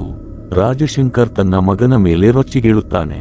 ಮತ್ತೊಮ್ಮೆ ಇಂತಹ ಕೃತ್ಯವೆಸಗಿದರೆ ಈ ಬಾರಿ ನಿನ್ನನ್ನು ಯಾರೂ ರಕ್ಷಿಸಲು ಸಾಧ್ಯವಿಲ್ಲ ಎಂದು ಖಡಾಖಂಡಿತವಾಗಿ ಹೇಳುತ್ತಾನೆ. ಆದರೆ ಧನುಷ್ಗೆ ಈ ಮಾತುಗಳಿಂದ ಯಾವುದೇ ವ್ಯತ್ಯಾಸವಾಗುವುದಿಲ್ಲ. ಅವನಿಗೆ ಅಧಿಕಾರವೆಂದರೆ ತನ್ನ ಮನಸೋ ಇಚ್ಛೆ ಬದುಕಲು ಸಿಗುವ ಪರವಾನಗಿ ಅಷ್ಟೇ ಆಗಿತ್ತು. ನಂಬಿಯಾರ್ ಅವನಿಗೆ, ನಿಜವಾಗಿಯೂ ಯಾವುದೇ ಭಯವಿಲ್ಲದೆ ಬದುಕಬೇಕಾದರೆ ಮೊದಲು ಮುಖ್ಯಮಂತ್ರಿಯಾಗಬೇಕು, ಆ ನಂತರ ಸಂಪೂರ್ಣ ಶಕ್ತಿ ನಿನ್ನ ಕೈಯಲ್ಲಿರುತ್ತದೆ ಎಂದು ತಿಳಿ ಹೇಳುತ್ತಾನೆ. ಆದರೆ ಧನುಷ್ ಈ ಆಟದಿಂದ ಹೊರಬರಲು ಬಯಸುತ್ತಾನೆ. ಮುಖ್ಯಮಂತ್ರಿ ಮಾಡುವುದೇ ಆದರೆ ಆ ನಕಲಿ ಧನುಷ್ನನ್ನೇ ಮಾಡಿಬಿಡಿ, ನನಗೆ ಈ ರಾಜಕೀಯದ ಉಸಾಬರಿ ಬೇಡ ಎಂದು ಹೇಳುತ್ತಾನೆ. ಇದೇ ಸಮಯದಲ್ಲಿ ರುಕ್ಕು ನಿಶ್ಚಿತಾರ್ಥ ನಿಶ್ಚಯವಾಗುತ್ತದೆ. ಹೃದಯ ಒಡೆದು ಹೋಗಿದ್ದರಿಂದ ಅವಳು ಅನಿವಾರ್ಯವಾಗಿ ಕುಟುಂಬದ ಮಾತಿಗೆ ಒಪ್ಪಿಕೊಳ್ಳುತ್ತಾಳೆ. ಆದರೆ ವಿಧಿ ಇನ್ನೂ ಒಂದು ತಿರುವನ್ನು ಕಾಯ್ದಿರಿಸಿತ್ತು. ಒಂದು ರಾತ್ರಿ ಅವಳ ಕಣ್ಣು ಧನುಷ್ ಮೇಲೆ ಬೀಳುತ್ತದೆ. ಮುಖ ಥೇಟ್ ಕೃಷ್ಣನಂತೆಯೇ ಇದ್ದಿದ್ದರಿಂದ ಅವಳು ತನ್ನ ಕೃಷ್ಣನೇ ಎಂದು ಭಾವಿಸಿ ಅವನನ್ನು ಅಪ್ಪಿಕೊಳ್ಳಲು ಓಡುತ್ತಾಳೆ. ಆದರೆ ಮರುಕ್ಷಣವೇ ಅವಳಿಗೆ ಇವನು ಆ ಮನುಷ್ಯನಲ್ಲ, ಇವನು ಅಸಲಿ ಧನುಷ್ ಎಂಬ ಅರಿವಾಗುತ್ತದೆ. ಧನುಷ್ ಮೊದಲ ಬಾರಿಗೆ ಹುಡುಗಿಯೊಬ್ಬಳು ತನ್ನೆದುರು ಈ ರೀತಿ ಎಳುತ್ತಾ ತಡಕಾಡುವುದನ್ನು ನೋಡುತ್ತಾನೆ. ರುಕ್ಕು ಪದೇ ಪದೇ ಕೃಷ್ಣ ಎಂಬ ಒಂದೇ ಹೆಸರನ್ನು ಜಪಿಸುತ್ತಿರುತ್ತಾಳೆ. ಇದೇ ಹೆಸರು ಧನುಷ್ನ ಮನಸ್ಸಿನಲ್ಲಿ ಉರಿ ಮತ್ತು ಅಸೂಯೆಯನ್ನು ಹುಟ್ಟುಹಾಕುತ್ತದೆ. ರುಕ್ಕುನೇ ತನ್ನ ನಿಜವಾದ ಪ್ರೀತಿ ಎಂಬ ಭಾವನೆ ಅವನಿಗೆ ಮೊದಲ ಬಾರಿಗೆ ಮೂಡುತ್ತದೆ. ಇಲ್ಲಿಂದ ಕಥೆಯ ಅತ್ಯಂತ ಅಪಾಯಕಾರಿ ತಿರುವು ಶುರುವಾಗುತ್ತದೆ. ಈಗ ಕೇವಲ ಕೃಷ್ಣ ಮಾತ್ರವಲ್ಲ, ಧನುಷ್ ಕೂಡ ಅದೇ ಹುಡುಗಿಯ ಹುಚ್ಚು ಪ್ರೇಮಿಯಾಗಿದ್ದ. ನಂಬಿಯಾರ್ ಈ ವಿಷಯವನ್ನು ತಕ್ಷಣವೇ ಅರ್ಥಮಾಡಿಕೊಳ್ಳುತ್ತಾನೆ. ಅವನು ರಾಜಶಂಕರ್ಗೆ, ಈ ಹುಡುಗಿಯೇ ಈಗ ನಮ್ಮ ಇಡೀ ಆಟದ ಅತಿ ದೊಡ್ಡ ಕೀಲಿ ಕೈಯಾಗಬಲ್ಲಳು. ಕೃಷ್ಣ ಅವಳ ರಕ್ಷಣೆಗೆ ಏನು ಬೇಕಾದರೂ ಮಾಡುತ್ತಾನೆ, ಧನುಷ್ ಅವಳನ್ನು ಪಡೆಯಲು ಎಂಥ ಹಂತಕ್ಕೂ ಹೋಗಬಲ್ಲ. ಅಂದರೆ ಒಂದೇ ಹುಡುಗಿ ಈಗ ಇಬ್ಬರು ಹೋಲಿಕೆ ಇರುವವರನ್ನು ನಿಯಂತ್ರಿಸುವ ಅತಿ ದೊಡ್ಡ ಅಸ್ತ್ರವಾಗಿದ್ದಾಳೆ ಎಂದು ಹೇಳುತ್ತಾನೆ. ಇತ್ತ ಕೃಷ್ಣನಿಗೆ ಮೊದಲ ಬಾರಿಗೆ ಸಂಪೂರ್ಣ ಸತ್ಯದ ಸುಳಿವು ಸಿಗುತ್ತದೆ. ಅವನು ನಂಬಿಯಾರ್ನನ್ನು, ಅಸಲಿ ಧನುಷ್ ಯಾರು, ಅವನನ್ನು ಏಕೆ ಕರೆತರಲಾಯಿತು ಮತ್ತು ನನ್ನೊಂದಿಗೆ ಇದೆಲ್ಲ ಏಕೆ ನಡೆಯುತ್ತಿದೆ ಎಂದು ಪ್ರಶ್ನಿಸುತ್ತಾನೆ. ನಂಬಿಯಾರ್ ಅವನಿಗೆ, ಇನ್ನೂ ಸತ್ಯ ತಿಳಿಯುವ ಸಮಯ ಬಂದಿಲ್ಲ. ನೀನು ಈಗ ಈ ಆಟದಿಂದ ಹೊರಬರಲು ಯತ್ನಿಸಿದರೆ ನಿನ್ನ ಕನಸು ಒಡೆಯುವುದು ಮಾತ್ರವಲ್ಲ, ರುಕ್ಕುನ ಪ್ರಾಣವು ಅಪಾಯಕ್ಕೆ ಸಿಲುಕುತ್ತದೆ ಎಂದು ಹೇಳುತ್ತಾನೆ. ಕೃಷ್ಣ ತನಗೆ ಹೀರೋ ಆಗುವುದು ಬೇಡ, ತನಗೆ ರುಕ್ಕು ಮಾತ್ರ ಬೇಕು ಎಂದು ನಿರ್ಧರಿಸುತ್ತಾನೆ. ಅವನು ನಂಬಿಯಾರ್ ಸಹವಾಸ ಬಿಡಲು ಮುಂದಾಗುತ್ತಾನೆ. ಆದರೆ ನಂಬಿಯಾರ್ ಅವನನ್ನು ತಡೆದು, ರುಕ್ಕುನ ರಕ್ಷಣೆಯ ಜವಾಬ್ದಾರಿ ಇನ್ಮುಂದೆ ತನ್ನದೆಂದು ವಚನ ನೀಡುತ್ತಾನೆ. ನೀನು ಅರ್ಧ ದಾರಿ ಕ್ರಮಿಸಿದ್ದೀಯಾ, ಈಗ ಮಧ್ಯದಲ್ಲಿ ಹಿಂತಿರುಗಿದರೆ ಎಲ್ಲವೂ ನಾಶವಾಗುತ್ತದೆ ಎಂದು ಕೃಷ್ಣನಿಗೆ ಹೇಳುತ್ತಾನೆ. ಬೇರೆ ದಾರಿಯಿಲ್ಲದೆ ಕೃಷ್ಣ ಮತ್ತೊಮ್ಮೆ ನಂಬಿಯಾರ್ ಮೇಲೆ ಭರವಸೆ ಇಡುತ್ತಾನೆ. ಆದರೆ ತಾನು ಕೇವಲ ನಟಿಸಲು ಬಂದಿದ್ದ ಈ ರಾಜಕೀಯದ ಆಟದಲ್ಲಿ ತನ್ನ ಪ್ರೀತಿ, ತನ್ನ ಗುರುತು ಮತ್ತು ತನ್ನ ಜೀವನ ಈ ಮೂರು ಪಣಕ್ಕಿಡಲ್ಪಡುತ್ತವೆ ಎಂಬ ಕಲ್ಪನೆ ಅವನಿಗೆ ಇರಲಿಲ್ಲ. ಧನುಷ್ ಒಂದು ಹೊಸ ಉಪಾಯ ಹೂಡುತ್ತಾನೆ. ಅವನು ಕೃಷ್ಣನನ್ನು ರುಕ್ಕು ಎದುರು ಕರೆತರುತ್ತಾನೆ. ಆ ಸಮಯದಲ್ಲಿ ರುಕ್ಕು ಅರ್ಧ ಪ್ರಜ್ಞಾಹೀನ ಸ್ಥಿತಿಯಲ್ಲಿ ನಿದ್ರಿಸುತ್ತಿರುತ್ತಾಳೆ. ಕಣ್ಣು ಬಿಡುತ್ತಿದ್ದಂತೆಯೇ ಅವಳು ಹೆದರಿ ಹೋಗುತ್ತಾಳೆ. ತನ್ನೆದುರು ನಿಂತಿರುವ ವ್ಯಕ್ತಿ ಧನುಷ್ ಇರಬೇಕು ಎಂದು ಭಾವಿಸುತ್ತಾಳೆ. ವಾಸ್ತವವಾಗಿ ಧನುಷ್ ಮೊದಲೇ ನಂಬಿಯಾರ್ಗೆ ಕೃಷ್ಣನನ್ನು ಇವಳ ಎದುರು ಕರೆದುಕೊಂಡು ಬಾ, ಆಮೇಲೆ ಆಟ ನೋಡೋಣ. ಇವಳು ಅವನನ್ನು ಗುರುತಿಸದೇ ಇದ್ದಾಗ ನಾನೇ ಕೃಷ್ಣನಾಗಿ ಅವಳ ಬಳಿ ಹೋಗುತ್ತೇನೆ ಎಂದು ಹೇಳಿರುತ್ತಾನೆ. ಆರಂಭದಲ್ಲಿ ರುಕ್ಕು ಕೂಡ ಕೃಷ್ಣನನ್ನು ಅಷ್ಟು ಸುಲಭವಾಗಿ ನಂಬುವುದಿಲ್ಲ. ಆದರೆ ಕೃಷ್ಣ ತನ್ನ ಹಳೆಯ ನೆನಪುಗಳನ್ನು ನೆನಪಿಸಿದಾಗ, ಅವಳ ಮುಂದೆ ತನ್ನ ಅದೇ ಹಳೆಯ ಮಾತುಗಳು ಹಾಗೂ ಮುಗ್ಧ ವರ್ತನೆಗಳನ್ನು ಪುನರಾವರ್ತಿಸಿದಾಗ ತನ್ನೆದುರು ನಿಂತಿರುವ ವ್ಯಕ್ತಿ ನಿಜವಾಗಿಯೂ ಕೃಷ್ಣನೇ ಎಂದು ರುಕ್ಕುವಿಗೆ ನಿಧಾನವಾಗಿ ನಂಬಿಕೆಯಾಗುತ್ತದೆ. ರುಕ್ಕುವಿನ ನಂಬಿಕೆ ಹಿಂತಿರುಗುತ್ತಿದ್ದಂತೆಯೇ ಧನುಷ್ ಹೂಡಿದ ಸಂಪೂರ್ಣ ತಂತ್ರ ವಿಫಲವಾಗುತ್ತದೆ. ಕೋಪದಿಂದ ಕುದಿದು ಹೋದ ಧನುಷ್ ತಕ್ಷಣವೇ ಅಲ್ಲಿಗೆ ಬಂದು ಏನನ್ನೂ ಯೋಚಿಸದೆ ಕೃಷ್ಣನ ಮೇಲೆ ಕ್ರೂರವಾಗಿ ಎರಗಿ ಬೀಳುತ್ತಾನೆ. ಕೃಷ್ಣ ರಕ್ತಸಿಕ್ತನಾಗುವಂತೆ ಅವನನ್ನು ಥಳಿಸುತ್ತಾನೆ. ರುಕ್ಕು ಅಳುತ್ತಾ ಧನುಷ್ನ ಕಾಲಿಗೆ ಬಿದ್ದು ಪ್ಲೀಸ್ ಅವನನ್ನು ಬಿಟ್ಟು ಬಿಡು ಎಂದು ಕೈಮುಗಿದು ಬೇಡಿಕೊಳ್ಳುತ್ತಾಳೆ. ಆದರೆ ಧನುಷ್ನ ತಲೆಗೆ ಕೋಪದ ಭೂತ ಏರಿರುತ್ತದೆ. ಅವನು ಕಿರುಚುತ್ತಾ ನಿನ್ನ ಬಾಯಿಂದ ಇವನ ಹೆಸರು ಬರುವವರೆಗೆ ನಾನು ಇವನನ್ನು ಹೊಡೆಯುತ್ತಲೇ ಇರುತ್ತೇನೆ ಎನ್ನುತ್ತಾನೆ. ಅಷ್ಟರಲ್ಲಿ ನಂಬಿಯಾರ್ ಮಧ್ಯ ಪ್ರವೇಶಿಸಿ ಧನುಷ್ನನ್ನು ತಡೆಯಲು ಯತ್ನಿಸುತ್ತಾನೆ. ತಕ್ಷಣವೇ ಧನುಷ್ನ ತಂದೆ ರಾಜಶಂಕರ್ ರಾಣಾ ಕೂಡ ಅಲ್ಲಿಗೆ ತಲುಪುತ್ತಾರೆ. ತಂದೆಯ ಎದುರು ಬೇರೆ ದಾರಿಯಿಲ್ಲದೆ ಧನುಷ್ ಕೃಷ್ಣನನ್ನು ಬಿಟ್ಟು ಬಿಡುತ್ತಾನೆ. ಕೃಷ್ಣ ನೋವಿನಿಂದ ನರಳುತ್ತಾ ನಂಬಿಯಾರ್ಗೆ ಇಲ್ಲಿಯವರೆಗೆ ನಾನು ಈ ದೆವ್ವದಂತೆ ಜೀವಿಸುವ ನಾಟಕ ಮಾಡುತ್ತಿದ್ದೆ. ಆದರೆ ಇನ್ಮುಂದೆ ನಾನು ಒಂದು ಕ್ಷಣವೂ ತಡೆಯುವುದಿಲ್ಲ. ಏನಾದರೂ ಆಗಲಿ ನಾನು ರುಕ್ಕುನನ್ನು ಇಲ್ಲಿಂದ ನನ್ನೊಂದಿಗೆ ಕರೆದುಕೊಂಡೇ ಹೋಗುತ್ತೇನೆ ಎಂದು ಹೇಳುತ್ತಾನೆ. ಇದರ ನಂತರ ಕೃಷ್ಣನಿಗೆ ರುಕ್ಕುನನ್ನು ಭೇಟಿಯಾಗಲು ಬಿಡುವುದಿಲ್ಲ. ಆದರೆ ಅವನು ಮನಸ್ಸಿನಲ್ಲೇ ಒಂದು ದೃಢ ನಿರ್ಧಾರ ಮಾಡಿರುತ್ತಾನೆ. ಸರಿಯಾದ ಸಮಯಕ್ಕಾಗಿ ಕಾಯುವುದು, ಅವಕಾಶ ಸಿಕ್ಕ ತಕ್ಷಣ ರುಕ್ಕುನನ್ನು ಈ ಸೆರೆಯಿಂದ ಬಿಡಿಸಿ ಶಾಶ್ವತವಾಗಿ ತನ್ನೊಂದಿಗೆ ಕರೆದೊಯ್ಯುವುದು ಅವನ ಯೋಜನೆಯಾಗಿರುತ್ತದೆ. ಈಗ ಚುನಾವಣೆಗಳು ತಮ್ಮ ಅಂತಿಮ ಹಂತವನ್ನು ತಲುಪಿದ್ದವು. ಟಿವಿ ಡಿಬೇಟ್ಗಳಲ್ಲಿ ಜನರು ಎರಡು ಬಣಗಳಾಗಿ ವಿಂಗಡಣೆಯಾಗಿದ್ದರು. ಕೆಲವರು ಇದೆಲ್ಲ ಚುನಾವಣಾ ಪ್ರಹಸನ ಎಂದರೆ, ಇನ್ನು ಹೆಚ್ಚಿನ ಜನರು ಧನುಷ್ ನಿಜವಾಗಿಯೂ ತಮ್ಮ ಮನಸ್ಸನ್ನು ಗೆದ್ದಿದ್ದಾನೆ ಎಂದು ಬಹಿರಂಗವಾಗಿ ಹೇಳುತ್ತಿದ್ದರು. ತೃತೀಯ ಲಿಂಗಿ ಸಮುದಾಯ, ಹಿರಿಯರು, ಮಕ್ಕಳು, ರೈತರು, ಪ್ರತಿಯೊಂದು ವರ್ಗಕ್ಕೂ ಮೊದಲ ಬಾರಿಗೆ ಒಬ್ಬ ನಾಯಕ ತಮ್ಮ ಧ್ವನಿಗೆ ಕಿವಿಗೊಡುತ್ತಿದ್ದಾನೆ ಎಂಬ ಭಾವನೆ ಮೂಡಿತು. ವಾಸ್ತವದಲ್ಲಿ ಇದೆಲ್ಲವೂ ಕೃಷ್ಣನಲ್ಲಿದ್ದ ಮಾನವೀಯತೆಯ ಪ್ರಭಾವವಾಗಿತ್ತು. ಅದನ್ನು ಇಡೀ ಜಗತ್ತು ಧನುಷ್ನ ಬದಲಾವಣೆ ಎಂದು ಭಾವಿಸುತ್ತಿತ್ತು. ಇತ್ತ ವಿರೋಧಿ ಬಣದಲ್ಲಿ ಆತಂಕ ಹೆಚ್ಚಾಗುತ್ತಿತ್ತು. ತಾವು ಯಾವ ವ್ಯಕ್ತಿಯ ಹಳೆಯ ಚಾರಿತ್ರ್ಯಹೀನ ಫೋಟೋಗಳನ್ನು ಅಸ್ತ್ರವನ್ನಾಗಿ ಮಾಡಿಕೊಂಡಿದ್ದೆವೋ ಅದೇ ವ್ಯಕ್ತಿ ದಿಢೀರನೆ ಜನರ ಅತಿದೊಡ್ಡ ಹೀರೋ ಆಗಿದ್ದು ಹೇಗೆ ಎಂದು ಅವರಿಗೆ ಅರ್ಥವಾಗುತ್ತಿರಲಿಲ್ಲ. ಆಗ ಅವರ ನಡುವೆ ಒಂದು ಅಪಾಯಕಾರಿ ನಿರ್ಧಾರ ತೆಗೆದುಕೊಳ್ಳಲಾಗುತ್ತದೆ. ಧನುಷ್ ಬದುಕಿದ್ದರೆ ಚುನಾವಣೆ ಗೆದ್ದು ಬಿಡುತ್ತಾನೆ, ಆದ್ದರಿಂದ ಅವನನ್ನು ದಾರಿಯಿಂದ ತೆಗೆದುಹಾಕಲೇಬೇಕು. ಕೆಲವು ದಿನಗಳ ನಂತರ ಧನುಷ್ ರುಕ್ಕುನನ್ನು ಲಾಂಗ್ ಡ್ರೈವ್ಗೆ ಬರಲು ಹೇಳುತ್ತಾನೆ. ರುಕ್ಕು ನೇರವಾಗಿ ನಿರಾಕರಿಸುತ್ತಾಳೆ. ಆಗ ಧನುಷ್ ಕೃಷ್ಣನನ್ನು ಕೊಲ್ಲುವುದಾಗಿ ಬೆದರಿಕೆ ಹಾಕುತ್ತಾನೆ. ಕೃಷ್ಣನ ಪ್ರಾಣ ಉಳಿಸಲು ಬೇರೆ ದಾರಿಯಿಲ್ಲದೆ ರುಕ್ಕು ಅವನೊಂದಿಗೆ ಹೋಗುತ್ತಾಳೆ. ರಾಜಶಂಕರ್ನ ಸೋದರಳಿಯ ಜನಾರ್ದನ್ ಧನುಷ್ನನ್ನು ಮುಗಿಸಲು ಅವನ ಮೇಲೆ ಜೀವಲೇಪ ಹಲ್ಲೆ ನಡೆಸುತ್ತಾನೆ. ಆದರೆ ತಾವ ಯಾರ ಎದುರು ನಿಂತಿದ್ದೇವೆ ಎಂಬುದು ಅವರಿಗೆ ತಿಳಿದಿರಲಿಲ್ಲ. ಧನುಷ್ ಒಬ್ಬನೇ ಅವರೆಲ್ಲರನ್ನೂ ಕ್ರೂರವಾಗಿ ಕೊಂದು ಹಾಕುತ್ತಾನೆ. ಆ ನಂತರ ಯಾವುದೇ ಸಾಕ್ಷಿ ಉಳಿಯಬಾರದೆಂದು ಅವರ ಶವಗಳನ್ನು ಕಾರಿನಲ್ಲಿಟ್ಟು ಇಡೀ ಕಾರಿಗೆ ಬೆಂಕಿ ಹಚ್ಚುತ್ತಾನೆ. ಹೊರಗಿನ ಪ್ರಪಂಚಕ್ಕೆ ಇದನ್ನು ಒಂದು ಅಪಘಾತ ಎಂದು ತೋರಿಸಲಾಗುತ್ತದೆ. ಆದರೆ ರಾಜಕೀಯದಲ್ಲಿ ಹಲವು ಬಾರಿ ಅಪಘಾತಗಳು ಕೂಡ ಪೂರ್ವಯೋಜಿತವಾಗಿರುತ್ತದೆ ಎಂಬುದು ಒಳಗಿನವರೆಲ್ಲರಿಗೂ ತಿಳಿದಿತ್ತು. ಮನೆಯಲ್ಲಿ ಶೋಕದ ವಾತಾವರಣ ಆವರಿಸುತ್ತದೆ. ರಾಜಶಂಕರ್ ತನ್ನ ತಂಗಿಗೆ ರಾಜಕೀಯದಲ್ಲಿ ತಪ್ಪು ಹೆಜ್ಜೆ ಇಟ್ಟರೆ ಅದಕ್ಕೆ ದೊಡ್ಡ ಬೆಲೆ ತೆರಬೇಕಾಗುತ್ತದೆ ಎಂದು ತಿಳಿ ಹೇಳುತ್ತಾನೆ. ಮತ್ತೊಂದೆಡೆ ಮಹಿಳಾ ಘಟಕದ ಅಧ್ಯಕ್ಷೆ ಮೊದಲು ಧನುಷ್ ವಿರುದ್ಧ ಸತ್ಯವನ್ನು ಮುಚ್ಚಿಟ್ಟಿದ್ದಳು. ಈಗ ತನ್ನ ಮಾತನ್ನು ಈಡೇರಿಸಿಕೊಳ್ಳಲು ಅಲ್ಲಿಗೆ ತಲುಪುತ್ತಾಳೆ. ಅವಳು ಕೃಷ್ಣನನ್ನೇ ಧನುಷ್ ಎಂದು ಭಾವಿಸಿ ಬೆದರಿಕೆ ಹಾಕುತ್ತಾಳೆ. ನನಗೆ ಹಣವೇನೋ ಸಿಕ್ಕಿದೆ, ಆದರೆ ಪಕ್ಷದ ಸೀಟು ಇನ್ನೂ ಸಿಕ್ಕಿಲ್ಲ. ನನಗೆ ಟಿಕೆಟ್ ಸಿಗದಿದ್ದರೆ ನಾನು ಎಲ್ಲರ ಮುಂದೆ ಧನುಷ್ನ ಸಂಪೂರ್ಣ ಸತ್ಯವನ್ನು ಬಿಚ್ಚಿಡುತ್ತೇನೆ. ಆಗ ಇದ್ದಕ್ಕಿದ್ದಂತೆ ಅಸಲಿ ಧನುಷ್ ಅಲ್ಲಿಗೆ ಬಂದು ತಲುಪುತ್ತಾನೆ. ಒಂದು ಕ್ಷಣವೂ ಯೋಚಿಸದೆ ಅವನು ಎಲ್ಲರ ಕಣ್ಣೆದುರಲ್ಲೇ ಆ ಹುಡುಗಿಯನ್ನು ಗುಂಡಿಕ್ಕಿ ಕೊಂದು ಹಾಕುತ್ತಾನೆ. ಇದನ್ನು ನೋಡಿ ಕೃಷ್ಣ ಒಳಗಿನಿಂದ ಪೂರ್ತಿಯಾಗಿ ಮುರಿದು ಬೀಳುತ್ತಾನೆ. ತಾನು ಯಾರ ಪರವಾಗಿ ನಟಿಸುತ್ತಿದ್ದೇನೋ ಆ ಜನರು ಕೇವಲ ಸುಳ್ಳುಗಾರರಷ್ಟೇ ಅಲ್ಲ, ಅತ್ಯಂತ ಅಪಾಯಕಾರಿಗಳು ಎಂಬುದು ಅವನಿಗೆ ಮೊದಲ ಬಾರಿಗೆ ಅರಿವಾಗುತ್ತದೆ. ಅವನು ನಂಬಿಯಾರ್ಗೆ ನೇರವಾಗಿ, ಇನ್ಮುಂದೆ ನನ್ನಿಂದ ಇದೆಲ್ಲ ಮಾಡಲು ಸಾಧ್ಯವಿಲ್ಲ ಎಂದು ಹೇಳಿಬಿಡುತ್ತಾನೆ. ಕೃಷ್ಣ ಮತ್ತೆ ಮುರಿದು ಬಿದ್ದರೆ ಇಡೀ ಯೋಜನೆ ನಾಶವಾಗುತ್ತದೆ ಎಂದು ನಂಬಿಯಾರ್ಗೆ ಅರ್ಥವಾಗುತ್ತದೆ. ಆದ್ದರಿಂದ ಅವನು ಕೃಷ್ಣನನ್ನು ರುಕ್ಕುವಿನೊಂದಿಗೆ ಭೇಟಿ ಮಾಡಿಸುತ್ತಾನೆ. ಹಲವು ದಿನಗಳ ನಂತರ ಇಬ್ಬರು ಮುಖಾಮುಖಿಯಾಗುತ್ತಾರೆ. ಕೃಷ್ಣ ಬಿಕ್ಕಿ ಬಿಕ್ಕಿ ಹೇಳುತ್ತಾನೆ, ಹೀರೋ ಆಗುವ ಕನಸು ತನ್ನ ಅತ್ಯಂತ ದೊಡ್ಡ ತಪ್ಪಾಯಿತು ಎಂದು ಅವನು ಒಪ್ಪಿಕೊಳ್ಳುತ್ತಾನೆ. ಒಂದು ಅವಕಾಶದ ಹುಡುಕಾಟದಲ್ಲಿದ್ದ ಅವನು ಯೋಚಿಸದೆ ಇಡೀ ಜೀವನವನ್ನೇ ಬದಲಾಯಿಸಿದ ಈ ಅಪಾಯಕಾರಿ ಆಟಕ್ಕೆ ಕಾಲಿಟ್ಟಿದ್ದ.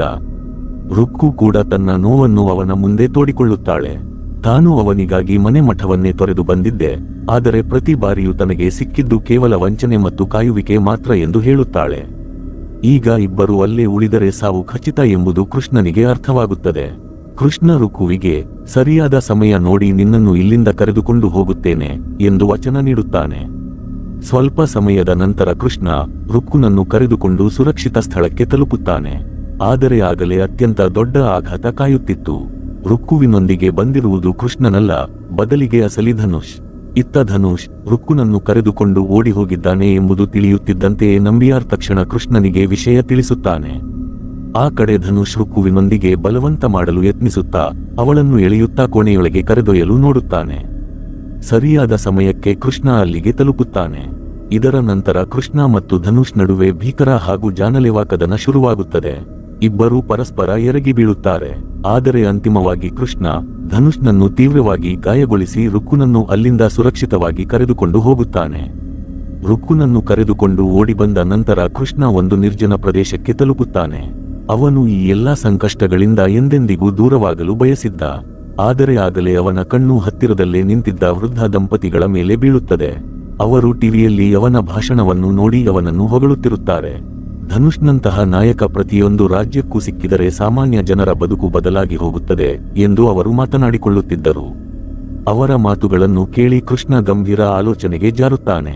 ಅವನಿಗೆ ಅರಿವಾಗುತ್ತದೆ, ಜನರು ಯಾವ ವ್ಯಕ್ತಿಯನ್ನು ನಂಬುತ್ತಿದ್ದಾರೋ ಅವನು ಅಸಲಿ ಧನುಷಲ್ಲ, ಬದಲಿಗೆ ತಾನೇ ಎಂಬುದು ಕೃಷ್ಣನಿಗೆ ಅರ್ಥವಾಗುತ್ತದೆ. ನಾನು ಇಂದು ಓಡಿ ಹೋದರೆ ಇಡೀ ರಾಜ್ಯ ಮತ್ತೆ ಧನುಷ್ನಂತಹ ರಾಕ್ಷಸನ ಕೈಗೆ ಸಿಲುಕುತ್ತದೆ ಎಂದು ಅವನು ಯೋಚಿಸುತ್ತಾನೆ. ಇದೇ ಆಲೋಚನೆಯಲ್ಲಿ ಕೃಷ್ಣ ರುಕ್ಕುವಿಗೆ, ನೀನು ನಿನ್ನ ಮನೆಗೆ ಹೊರಟು ಹೋಗು, ನಾನು ಈ ಆಟಕ್ಕೆ ಅಂತ್ಯ ಹಾಡಲೇಬೇಕು ಎಂದು ಹೇಳುತ್ತಾನೆ. ರುಕ್ಕು ಅನಿವಾರ್ಯವಾಗಿ ಅವನ ಮಾತನ್ನು ಒಪ್ಪಿಕೊಂಡು ತನ್ನ ಮನೆಗೆ ಹಿಂತಿರುಗುತ್ತಾಳೆ. ಈ ಬಾರಿ ಅವಳ ತಾಯಿ ಅವಳನ್ನು ಬೈಯುವ ಬದಲು ಅಪ್ಪಿಕೊಳ್ಳುತ್ತಾಳೆ. ಮತ್ತೊಂದೆಡೆ ಕೃಷ್ಣ ಒಬ್ಬನೇ ಕುಳಿತು ಮುಂದಿನ ತಂತ್ರದ ಬಗ್ಗೆ ಯೋಚಿಸುತ್ತಿರುತ್ತಾನೆ. ಮೆಲ್ಲನೆ ಜನರು ಅವನನ್ನು ನೋಡಲು ಅಲ್ಲಿಗೆ ಗುಂಪುಗೂಡಲು ಶುರು ಮಾಡುತ್ತಾರೆ. ಕೆಲವೇ ಕ್ಷಣಗಳಲ್ಲಿ ಮಾಧ್ಯಮದವರು ಬಂದು ತಲುಪುತ್ತಾರೆ ಹಾಗೂ ಲೈವ್ ಕವರೇಜ್ ಶುರುವಾಗುತ್ತದೆ. ಕೃಷ್ಣ ಏನನ್ನು ಮಾತನಾಡದೆ ಅಲ್ಲೇ ಕುಳಿತಿರುತ್ತಾನೆ. ಆಗ ನಂಬಿಯಾರ್ ಅಲ್ಲಿಗೆ ಬಂದು ಅವನನ್ನು ತನ್ನೊಂದಿಗೆ ಕರೆದೊಯ್ಯುತ್ತಾನೆ. ಕೃಷ್ಣ ನೇರವಾಗಿ ರಾಜಶಂಕರ್, ನಂಬಿಯಾರ್ ಮತ್ತು ಧನುಷ್ ಎದುರು ತಲುಪುತ್ತಾನೆ. ಈ ಬಾರಿ ಅವನ ಮುಖದಲ್ಲಿ ಭಯವಿರಲಿಲ್ಲ, ಬದಲಿಗೆ ಆತ್ಮವಿಶ್ವಾಸ ಎದ್ದು ಕಾಣುತ್ತಿತ್ತು. ಅವನು ಖಡಾಖಂಡಿತವಾಗಿ, ಇಲ್ಲಿಯವರೆಗೆ ನಾನು ನಿಮ್ಮ ಸನ್ನೆಗಳಿಗೆ ತಕ್ಕಂತೆ ನಡೆಯುತ್ತಿದ್ದೆ, ಆದರೆ ಇವತ್ತಿನಿಂದ ಎಲ್ಲವೂ ನನ್ನ ಪ್ರಕಾರವೇ ನಡೆಯುತ್ತದೆ. ಇನ್ಮುಂದೆ ನಿರ್ಧಾರಗಳನ್ನು ನೀವು ತೆಗೆದುಕೊಳ್ಳುವುದಿಲ್ಲ, ನಾನು ತೆಗೆದುಕೊಳ್ಳುತ್ತೇನೆ. ನಾನು ನನ್ನ ಗಡ್ಡ ಕೂದಲು ಸಣ್ಣಗೆ ಮಾಡಿಕೊಂಡರೆ ಧನುಷ್ ಕೂಡ ತನ್ನ ಕೂದಲು ಸಣ್ಣಗೆ ಮಾಡಿಕೊಳ್ಳಬೇಕು. ನಾನು ಏನು ಹೇಳುತ್ತೇನೋ ಅದೇ ನಡೆಯಬೇಕು ಎಂದು ಹೇಳುತ್ತಾನೆ. ಅವನ ಬದಲಾದ ಭಂಗಿಯನ್ನು ನೋಡಿ ಮೂವರು ಆಶ್ಚರ್ಯಚಕಿತರಾಗುತ್ತಾರೆ. ಇದರ ನಂತರ ಕೃಷ್ಣ ಸಂಪೂರ್ಣ ಶಕ್ತಿಯಿಂದ ಚುನಾವಣಾ ಪ್ರಚಾರದಲ್ಲಿ ತೊಡಗಿಸಿಕೊಳ್ಳುತ್ತಾನೆ. ಆದರೆ ಚುನಾವಣೆಗೆ ಅಟ್ಟ ಮುಂಚೆ ಅವನ ಒಂದು ಬೃಹತ್ ರ್ಯಾಲಿಯಲ್ಲಿ ಭೀಕರ ಬಾಂಬ್ ಸ್ಫೋಟ ಸಂಭವಿಸುತ್ತದೆ. ಈ ಸ್ಫೋಟದಲ್ಲಿ ಹಲವು ಅಮಾಯಕರ ಪ್ರಾಣ ಹೋಗುತ್ತದೆ. ಈ ಸತ್ತವರಲ್ಲಿ ಕೃಷ್ಣನ ಅತಿ ಆಪ್ತ ಗೆಳೆಯ ನಾನಿ ಕೂಡ ಸೇರಿದ್ದ. ನಾನಿಯ ಸಾವು ಕೃಷ್ಣನನ್ನು ಒಳಗಿನಿಂದ ಪೂರ್ತಿಯಾಗಿ ಮುರಿದು ಹಾಕುತ್ತದೆ. ಅವನು ಈ ಸ್ಫೋಟದ ಬಗ್ಗೆ ರಾಜಶಂಕರ್ ಮತ್ತು ನಂಬಿಯಾರ್ ಅವರನ್ನು ಪ್ರಶ್ನಿಸಿದಾಗ ಅವರು ಅತ್ಯಂತ ನಿರ್ದಯವಾಗಿ, ಅನುಕಂಪದ ಅಲೆ ಏಳುತ್ತದೆ, ನಮಗೆ ಸಿಂಪತಿ ವೋಟ್ಗಳು ಸಿಗುತ್ತವೆ, ಈಗ ಚುನಾವಣೆ ಗೆಲ್ಲುವುದು ಇನ್ನಷ್ಟು ಸುಲಭವಾಗುತ್ತದೆ ಎಂದು ಹೇಳುತ್ತಾರೆ. ಅಧಿಕಾರಕ್ಕಾಗಿ ಈ ಜನರು ಯಾವುದೇ ಹಂತಕ್ಕೂ ಇಳಿಯಬಲ್ಲರು ಎಂಬುದು ಕೃಷ್ಣನಿಗೆ ಆಗ ಅರ್ಥವಾಗುತ್ತದೆ. ಅಂತಿಮವಾಗಿ ಚುನಾವಣೆಗಳು ನಡೆಯುತ್ತವೆ. ನಿರೀಕ್ಷೆಯಂತೆಯೇ ರಾಜಶಂಕರ್ ಪಕ್ಷ ಭಾರೀ ಬಹುಮತದಿಂದ ಗೆಲುವು ಸಾಧಿಸುತ್ತದೆ. ಗೆಲುವಿನ ಸಂಭ್ರಮದಲ್ಲಿ ರಾಜಶಂಕರ್ ಮತ್ತು ಧನುಷ್ ಖುಷಿಪಡುತ್ತಿರುತ್ತಾರೆ. ಆದರೆ ಅದೇ ಸಮಯದಲ್ಲಿ ಕೃಷ್ಣ ಯಾರೂ ಊಹಿಸದಂತಹ ಒಂದು ಹೆಜ್ಜೆಯನ್ನಿಡುತ್ತಾನೆ. ಅವನು ತನ್ನ ಸಂಪೂರ್ಣ ರೂಪವನ್ನು ಬದಲಾಯಿಸಿಕೊಂಡು ಥೇಟ್ ಧನುಷ್ನಂತೆಯೇ ಬದಲಾಗುತ್ತಾನೆ. ಈಗ ಇಬ್ಬರನ್ನೂ ನೋಡಿ ಗುರುತಿಸುವುದು ಬಹುತೇಕ ಅಸಾಧ್ಯವಾಗಿತ್ತು. ವಾಸ್ತವವಾಗಿ ನಂಬಿಯಾರ್ ಮೊದಲೇ ಕೃಷ್ಣನಿಗೆ ಸತ್ಯವನ್ನು ತಿಳಿಸಿರುತ್ತಾನೆ. ಚುನಾವಣೆ ಗೆದ್ದ ನಂತರ ರಾಜಶಂಕರ್ ಮತ್ತು ಧನುಷ್ ಅವನನ್ನು ಕೊಂದು ಹಾಕುತ್ತಾರೆ. ಅದಕ್ಕಾಗಿಯೇ ಅವನು ಕೃಷ್ಣನಿಗೆ ಧನುಷ್ನಂತೆಯೇ ಇರಲು ಸಲಹೆ ನೀಡಿದ್ದ. ಇದರಿಂದ ಸರಿಯಾದ ಸಮಯಕ್ಕೆ ರಾಜಶಂಕರ್ ಗೊಂದಲಕ್ಕೊಳಗಾಗಲಿ ಎಂಬುದು ಅವನ ಯೋಜನೆಯಾಗಿತ್ತು. ಯೋಜನೆ ತಕ್ಕಂತೆಯೇ ನಡೆಯುತ್ತದೆ. ಕೃಷ್ಣ ಮತ್ತು ಧನುಷ್ ಪರಸ್ಪರ ಕಾದಾಡಲು ಶುರು ಮಾಡುತ್ತಾರೆ. ರಾಜಶಂಕರ್ ಕೋಪದಲ್ಲಿ ತನ್ನ ಪಿಸ್ತೂಲ್ ಹೊರತೆಗೆದು ಕೃಷ್ಣನಿಗೆ ಗುಂಡು ಹೊಡೆಯಲು ಗುರಿ ಇಡುತ್ತಾನೆ. ಆದರೆ ಇಬ್ಬರ ಮುಖವೂ ಒಂದೇ ರೀತಿ ಇದ್ದಿದ್ದರಿಂದ ತನ್ನ ಅಸಲಿ ಮಗ ಯಾರು ಎಂದು ಅವನಿಗೆ ಗುರುತಿಸಲು ಸಾಧ್ಯವಾಗುವುದಿಲ್ಲ. ನಂಬಿಯಾರ್ ಅವನನ್ನು ತಡೆಯಲು ಯತ್ನಿಸುತ್ತಾನೆ. ಇದೇ ಸಮಯದಲ್ಲಿ ರಾಜಶಂಕರ್ ಆವೇಶದಲ್ಲಿ ಒಂದು ರಹಸ್ಯವನ್ನು ಹೊರಹಾಕುತ್ತಾನೆ. ಅದನ್ನು ಕೇಳಿ ಎಲ್ಲರ ಶ್ರವಣವೇ ಕಳೆದು ಹೋಗುತ್ತದೆ. ಅವನು ಸತ್ತ ಮತ್ತು ಅನುಕಂಪ ಪಡೆಯಲು ನಾನು ನನ್ನ ಸ್ವಂತ ಹೆಂಡತಿಯನ್ನೇ ಕೊಲ್ಲಿಸಿದೆ. ಹಾಗಿರುವಾಗ ನನ್ನ ಶತ್ರುಗಳನ್ನು ಹೇಗೆ ಬಿಡಲಿ ಎಂದು ಕೂಗುತ್ತಾನೆ. ಇದನ್ನು ಕೇಳಿ ಕೃಷ್ಣ ಆಶ್ಚರ್ಯದಿಂದ, ಕೇವಲ ಕುರ್ಚಿಗಾಗಿ ನಿಮ್ಮ ಹೆಂಡತಿಯನ್ನೇ ಕೊಂದುಬಿಟ್ಟರಾ ಎಂದು ಕೇಳುತ್ತಾನೆ. ರಾಜಶಂಕರ್ ತನ್ನೆದುರು ನಿಂತಿರುವುದು ತನ್ನ ಮಗ ಧನುಷ್ ಎಂದು ಭಾವಿಸಿ ಯೋಚಿಸದೆ ಗುಂಡು ಹಾರಿಸಿಬಿಡುತ್ತಾನೆ. ಆದರೆ ಆ ಗುಂಡು ಕೃಷ್ಣನಿಗೆ ತಗಲದೆ ಅವನ ಸ್ವಂತ ಮಗ ಧನುಷ್ಗೆ ತಗಲುತ್ತದೆ. ಸಾಯುವಾಗ ಧನುಷ್, ಇಂದಿನವರೆಗೂ ನಿಮಗೆ ನಿಮ್ಮ ಮಗನನ್ನು ಗುರುತಿಸಲು ಸಾಧ್ಯವಾಗಲೇ ಇಲ್ಲ ಎಂದು ಹೇಳಿ ಪ್ರಾಣ ಬಿಡುತ್ತಾನೆ. ಇದನ್ನು ಕೇಳುತ್ತಿದ್ದಂತೆಯೇ ರಾಜಶಂಕರ್ ಕಾಲಡಿಯ ನೆಲವೇ ಕುಸಿದು ಬಿದ್ದಂತಾಗುತ್ತದೆ. ತಾನು ತನ್ನ ಸ್ವಂತ ಮಗನನ್ನೇ ಕೊಂದುಬಿಟ್ಟೆ ಎಂಬ ಅರಿವು ಅವನಿಗೆ ಉಂಟಾಗುತ್ತದೆ. ಈ ಆಘಾತದಿಂದ ಅವನಿಗೆ ತೀವ್ರ ಹೃದಯಾಘಾತ ಸಂಭವಿಸುತ್ತದೆ. ಅವನು ಮೇಲಿಂದ ಕೆಳಗೆ ಬಿದ್ದು ಅವನ ಸಂಪೂರ್ಣ ದೇಹ ಪಾರ್ಶ್ವವಾಯುವಿಗೆ ಪರಲೈಸ್ ತುತ್ತಾಗುತ್ತದೆ. ಕೆಲವು ದಿನಗಳ ನಂತರ ಮುಖ್ಯಮಂತ್ರಿಯ ಪ್ರಮಾಣ ವಚನ ಸ್ವೀಕಾರ ಸಮಾರಂಭದ ದಿನ ಬರುತ್ತದೆ. ಕೃಷ್ಣ ವೇದಿಕೆಯ ಮೇಲೆ ನಿಂತು ಇಡೀ ಸತ್ಯವನ್ನು ಜನರಿಗೆ ತಿಳಿಸಲು ನಿರ್ಧರಿಸುತ್ತಾನೆ. ಆದರೆ ಆಗ ನಂಬಿಯಾರ್ ಅವನನ್ನು ತಡೆದು, ಇಂದು ನೀನು ಸತ್ಯವನ್ನು ಹೇಳಿಬಿಟ್ಟರೆ ಜನರ ನಂಬಿಕೆ ಶಾಶ್ವತವಾಗಿ ಒಡೆದು ಹೋಗುತ್ತದೆ. ಅವರಿಗೆ ಬೇಕಿರುವುದು ಒಬ್ಬ ಪ್ರಾಮಾಣಿಕ ಮುಖ್ಯಮಂತ್ರಿ, ಅದು ನೀನು. ಹೆಸರು ಧನುಷ್ದಾಗಿರಲಿ ಅಥವಾ ಕೃಷ್ಣನದ್ದಾಗಿರಲಿ, ವ್ಯತ್ಯಾಸವಿರುವುದು ಕೇವಲ ಹೆಸರಿನಲ್ಲಷ್ಟೇ ಎಂದು ತಿಳಿ ಹೇಳುತ್ತಾನೆ. ಕೃಷ್ಣ ಕೆಲವು ಕ್ಷಣ ಯೋಚಿಸುತ್ತಾನೆ. ಅಂತಿಮವಾಗಿ ರಾಜ್ಯ ಮತ್ತು ಜನರ ಹಿತದೃಷ್ಟಿಯಿಂದ ಒಂದು ದೊಡ್ಡ ನಿರ್ಧಾರವನ್ನು ತೆಗೆದುಕೊಳ್ಳುತ್ತಾನೆ. ಅವನು ಧನುಷ್ ರಾಜಶಂಕರ್ ಹೆಸರಿನಲ್ಲೇ ಮುಖ್ಯಮಂತ್ರಿಯಾಗಿ ಪ್ರಮಾಣ ವಚನ ಸ್ವೀಕರಿಸುತ್ತಾನೆ.